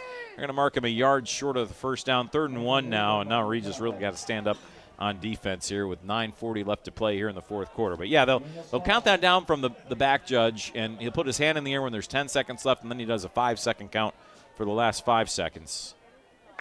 Which is about as esoteric of an approach as you can get, especially when you got play clocks in the end zone at this college field, but that's a whole other story. Hey, if it works, it works. I mean, it does. High formation, it's a handoff to the fullback. They got the first down. Again, it's that brotherly shove, Pirate walk the plank push, and they'll get to the 50-yard line. A 4-yard gain and a first down on that run to the left side. Spotting the ball right at the midfield stripe here. 1st and 10, they got to get it to the 40. Bonduel still leading at Coleman 15-13. Only a minute 17 left there. I don't know who has the ball. We'll try to get you an update there. At last check, we saw Belleville go down 32-28 to Lancaster. And now Belleville's gone back up 35-32. That 8th seed over there is another Berkman run up the gut. He's got a first down from the 50 to the 40, 10 yards, and a first down up the gut left side. And, boy, Regis can't get a stop. They're trying to call their timeout. I think that's one of their assistants. It's one of their audible plays, what they're giving there on the sideline, of course, because Bryant Brenner does not wear the headset during the game. Bonduel is in victory formation, I'm told, so another road team getting the win on the other side. So Bonduel going to get the win there, and they'll face the winner of this one, which if Regis can't put up a push here, it's going to be Grantsburg. Grantsburg just pushing the pile, pushing the chains, up 31-8, 8:10 left to play. And a 1st and 10 from the Regis 40. And again, they're waiting for that clock to kind of tick down. Schultz going to try to bounce it out on the right side. Regis has it contained. Labor. Great open field tackle and some good help from Whiteside to kind of keep the containment there. 2-yard loss back to the 42. How about Labor, the free safety, coming down from his position to make that stop behind the line of scrimmage? He's doing his part, that's for sure. I saw a good article in the Leader Telegram last week about Xander Rocco, of course, a great Regis Rambler running back and linebacker who plays now for the Gophers, and talking about his time. And he said, my favorite moment, well, going to the 2022 state championship and winning it there. And it's one of those where, again, these guys are hoping to reclaim that, and they got to have that thought in their head here with 7:22 left to figure out a way to get a stop here on Grantsburg as they try to go with Berkman around the edge, and he stopped, cut down for a no-gainer out on the edge. Again, Regis is now cutting him down there on the sides. Labor was out there along with McCoy. We'll get a whistle and a timeout taken by Regis with 7:11 left to go in the 4th, and Grantsburg up 31-8. A great timeout, I think, ahead of this 3rd and 12 because, well, I mean, you don't want to put it past Grantsburg. They've had plenty of plays that have gone for more than 12 yards, but I think this is a play where the way your defense has played on this series, you need to stop in the worst way, and that timeout, if you get it, saves a lot of time. It's a 23-point lead, so again, still a 3-score game at this moment as Regis – again, down 31-8, so it's not the end of the world there. Again, Bonduel with a 15-13 win over Coleman. So Bonduel wins 15-13 over Coleman. That is the final there, and so Bonduel will face the winner of this game. 7:11 left to play here in this ball game here as Regis, again, just looking for that stop. A lot of happy folks up there in northeast Wisconsin. Yeah, that's for sure. Yeah, Bonduel up kind of near the Wisconsin-Michigan border there, up by the UP, and yeah, they'll be excited. You imagine with whoever wins this game, you'd probably think neutral site game for level 4, so probably somewhere in the Wausau, Stevens Point area, you'd imagine. Again, kind of it matters who's available, DC Everest, Wausau West, whatever it is, but you'd think that probably that'll be the neutral site. Could be somewhere else. Now 3rd and 12 here. Matheny goes back to pass, and said passes it out in the flat to Berkman on the edge, and he hurdles, falls down as Harrison Haas tackles him out on the edge at the 37. A 5-yard gain. It'll be 4th and about 7 here for Grantsburg, and let's see what they decide to do. And another important thing, he stayed in bounds, Yeah. so the clock does continue to run. And Regis unwilling to take their second time out here with still more than 6 minutes left to play in the game. Yeah, take this snap probably around 6:25, somewhere in there. We'll see when the hand goes up from Jim Selt, or from Dan Hoffman, excuse me. And they're going to take it early, it looks like. 6:33 left to go. They're running a play here on 4th down, throw it left side, trying to toe tap, but he could. He made the catch over there to Dozier, but he did not come down inbounds. So it's a turnover on downs here to Regis. So both the last 2 drives have ended on turnovers on downs. Regis couldn't convert a 4th and 6 on their last drive. And now Grantsburg gives the ball over to the Ramblers, and it's all or nothing right now. 6:28 left to play. 3 touchdowns in 6.5 minutes. It's probably an onside kick or 2 in there as well. Probably 2, but just, hey, it's possible. It's possible, and that's all you got to hang your hat on right now. All right, so Ramblers will spread it out. 3 receivers left, 1 right. Weisenberger takes a snap, throws it over the middle. Nobody there. Haas had not turned around yet. Timing off on that route, along with Figgy was sort of in the area as well, but he kind of threw it between the both of them, and I don't think he was hoping that one of them would turn around to look for the ball, and he didn't. Just the timing was off, but I think it's going to be when you run out of one formation for most of the season and then you are forced to switch it out with this score being what it is. Weisenberger and his receivers, they're not going to have the same kind of chemistry as a team that has thrown the ball all year. All right, 1 receiver right, 1 to the left. Handoff then instead goes to Tarbox up to the 40-41 for a 4-yard gain. The runs aren't going to do it, though, at this point. That's 3rd and 6 coming up for Regis. And, again, they know that, but, again, it's the same thing, right? Not practicing some of those routes. I mean, you practice them this week, but, again, it's not one that you necessarily practice a ton of. And so that timing, like you said, Noah, is just not quite there. So again, Tarbox to the right of Weisenberger with two receivers. He wants to launch this one deep left side. It's up, and it is Figge who goes for it, and it's incomplete. Little jump ball here on the near side, deflected and broken up here on the near side by Avery Brown along with Reese Jensen. And it's 4th and 6 here for Regis at their own 41, and this is pretty much it. This is the game. They got to get a first down or else it's pretty much over. And you saw they went deep on that play, and I think that was a good decision on 3rd down here. 4th down, the line to gain is about the 47-yard line. I'm looking right toward the midfield stripe here if I'm Weisenberg. Got to get some kind of positive play. 6 yards is what they need. They need the 47 for a first down, 4th and 6. Regis' season on the line. Shotgun formation. Weisenberger runs to the right, throws it out left side. They got a gadget play set up, and it's not going to work. Walterstorff was out there. I think he was looking for the backwards pass. I'm not even sure that was. That almost looked more like an incompletion. The referees let it go. Walterstorff scooped it up at the 31, and then he was tackled there immediately. And it's back to Grantsburg with 5:41 left to play. And Dan Zahn's on the sideline saw it. Dan, what did you see on that gadget play? Yeah, that was a lot of Norman Jensen in there. Big number 68, plays center and also plays for the defensive tackle as well. That man recognized and saw the pattern in that play and was able to fly up there and completely blew up the entire thing, and that is unfortunately what has been a common theme here throughout this game. And again, as this game has gone on, Noah, it just kind of feels like Regis, not they've run out of gas on the season, they just ran out of guys. They ran out of those big players who, again, have played so well all season. As there's a fumble, but they'll call it down. On the run up the gut there from Berkman for a good gain across the 25 to about the 23-yard line. But it does feel like they've just kind of run out of their big star talent. And when you don't have, 2, 3, 4 of your big star players in a game, it doesn't matter when it is, you're going to see it, and we've seen it tonight. We've seen it. You're absolutely right. It's a setback for sure, but going back to that 4th down, I really don't know that they have a play for that, but if they did, that wasn't it. One receiver left, one right, near hash mark again here from Matheny. And again, they're going to wait until they see that hand go in the air. We're under 5 minutes left to play, 31-8, Pirates with the lead. 2nd and 2. The man in motion, it's a handoff again. Berkman up the gut, he's got the first down.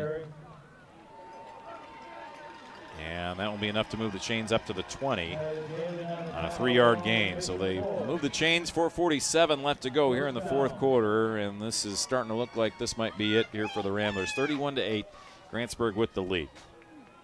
And we talk about the success that Coach Brenner has had here at the helm of this Regis squad. And again, for Regis and for Brian Brenner, great record here, 12-0. His overall record is redonkulous as here comes the handoff to the left side by Berkman, and again just makes that run up there for about 3 yards to the 17-yard line.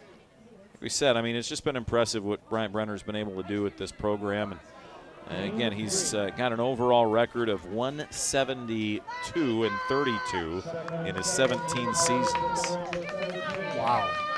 That's not a lot of losses, that's for sure. Huge ratio. Fans making some noise here. Again, Grantsburg running the clock down. 3:40 left to play here in the 4th. 31-8, Grantsburg leads. Handoff up the gut to Berkman, and he'll get pushed back after a 2-yard gain to the 15-yard line.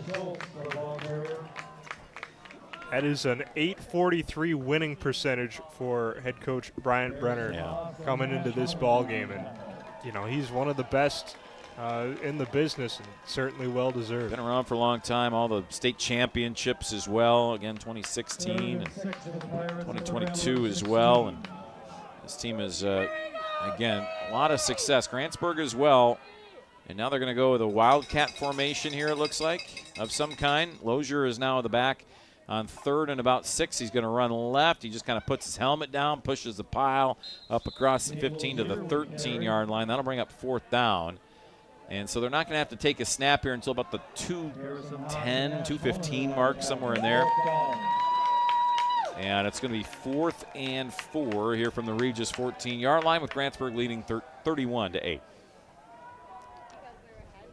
Again, we know on the other side for the Pirates that Adam Hale has had a great run as well here at Grantsburg. A lot of great talent. We talked about the Leo Chanel playing, and of course Leo Chanel was the guy who kind of took it to Regis when they were in the playoffs in those years, now playing for the Chiefs as well. As here comes a fake handoff. Matheny going to pass out right side. Catch made, but hit immediately, and that's going to stop the Pirates there. Matheny made the catch on the near side, but he's a yard short, and a great job in the open field there by Regis to make the early hit and stop him. Turn him over on downs with 2:13 left to go here in the fourth quarter. And another big stop by free safety Noah Labor, just the sophomore coming out and playing as well as you can play as a defensive back at this level. Yeah, just unfortunate. A few guys are going over to Everett Tate here on the sideline, giving him some handshakes and some pats on the back. You could tell he wanted to go. He came out, played a couple plays on defense. He played one play on offense, basically limped to 5 yards and then couldn't go anymore. As now Weisenberger back to pass,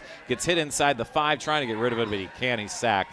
Back at the 4-yard line is that'll be about a 7-yard loss or so here for the Ramblers. We tick under 2 minutes left to go, and it'll be second and long coming up for Regis. Weisenberg is limping. Yeah, Weisenberger, well, he's given up his whole body out there, hasn't he? I mean, you can see he's limping back to the huddle, limping back to the formation, but this whole team has been playing really banged up these last 2 weeks. As Weisenberger back to pass, he'll send it on a little screen out to Tarbox. He's got some blockers, 10 up to the 15. Gets a lot of that loss of yardage back and brings up about a 3rd and 6 coming up here for the Ramblers. And Weisenberger, the senior, I mean, you can tell that he's laboring a little bit, but that's just all heart. You can tell he's not coming out of this game. 1:20 left to go here in the ball game. Regis down big, 31-8. Weisenberger throws over the middle, incomplete, looking for Haas. Nobody there. And it will be 4th and about 7 here for the Ramblers, and this might do it. I'd imagine that if they don't get it, that the Pirates will be able to take a knee, and I would assume that Brian Brenner's not going to be taking any of those timeouts in the situation we're at. So, again, the fans, the parents going to make some noise. They're going to let them know their support here for the season. What a great season it's been. This Grantsburg team, I thought coming into the game, though, that this was a pretty darn good team, and they lived up to the hype. They got a heck of a couple of players on this squad. They've shown it. Empty backfield here. Weisenberger back to pass. Pressure coming. Throws right. Catch made. I think he might get the first down there. Looks Did like Webster. it to me. I think they're signaling first down. Wow. Webster makes a catch, and he held on through a big hit there as well on that far side up to the 23-yard line. 8-yard gain on 4th and 7. It's first down. Still 108, 107 ticking down here in the 4th. Regis coming up to the line, down 31-8 here to the Pirates. One receiver left, one right. Back to pass goes Weisenberger, looking deep on the right side, up and caught by Rideout across the 30, up near the 34. Stayed in bounds. Stayed in bounds. They'll mark him to the 33. They're going to say it's a first down, so they'll stop the clock to move the chains. 10-yard gain. Inside of a minute here, Regis just running their plays, taking some pride with them into the offseason. Wind the clock, 45-44 left to play here in the 4th quarter. Handoff here to Tarbox, trying to catch him out on a draw play. It's not going to work. Loss of a couple. That's to the 31. Whistle blew right at 40 seconds. It'll be interesting to see if they have to run another play. Yeah, they may just wave the proverbial white flag here, and they're going to come up and run one more play. 22 seconds left to play. Grantsburg 31, Regis 8. Grantsburg going to move on to level 4 and take on Bonduelle next week. And again, you can go to the WIA website to find out where that matchup will be. Run out to the left side. It's going to be a loss of 5. Tarbox will get up, and that's going to do it. Tough way to end here tonight for Regis, and a great way to continue for Grantsburg here tonight in the playoffs. It'll be tough for the seniors, as it always is, but Grantsburg will take the win away. We'll take a 1-minute break. We'll come back with our post-game show, wrap things up here from Carson Park here on Classic Rock 92.1 and the Ramblers Sports Network.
Welcome back in here to Carson Park. A win for Grantsburg tonight, 31-8 over Eau Claire Regis, as Eau Claire Regis's season comes to an end, and they will now end the season officially at 12-1 on the season. And Grantsburg moves on, the 2 seed, take on Bonduelle next week as they win 31-8 here over Regis. Pete Knudsen and Noah Schwartz with you. Dan Zahn's on the sideline.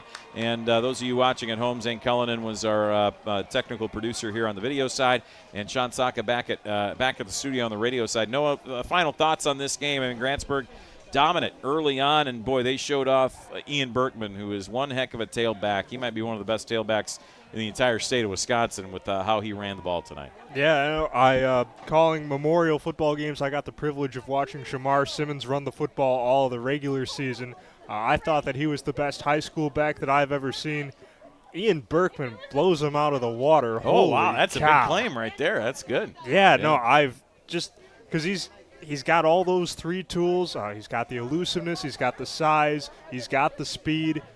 He puts it all together really well, and he just ran over the Ramblers tonight. There was really not a whole lot they could do about it. I mean, you know, you got to give them credit. They're an injured team, and they fought valiantly, but they just could not get it done against the Pirates led by Berkman. Well, there's a number of Ramblers on this team that just played their final game here tonight. Everett Tate, Alex Figge, Owen Weisenberger, Colton Rocco, Sawyer Webster. You've got Noah Terrace as well. Harrison Haas playing his last game tonight as a senior. Again, Mason Noose wasn't able to start tonight, again, with that injury. The starting center on this team, Nash Cullinan, Greg Troizzi.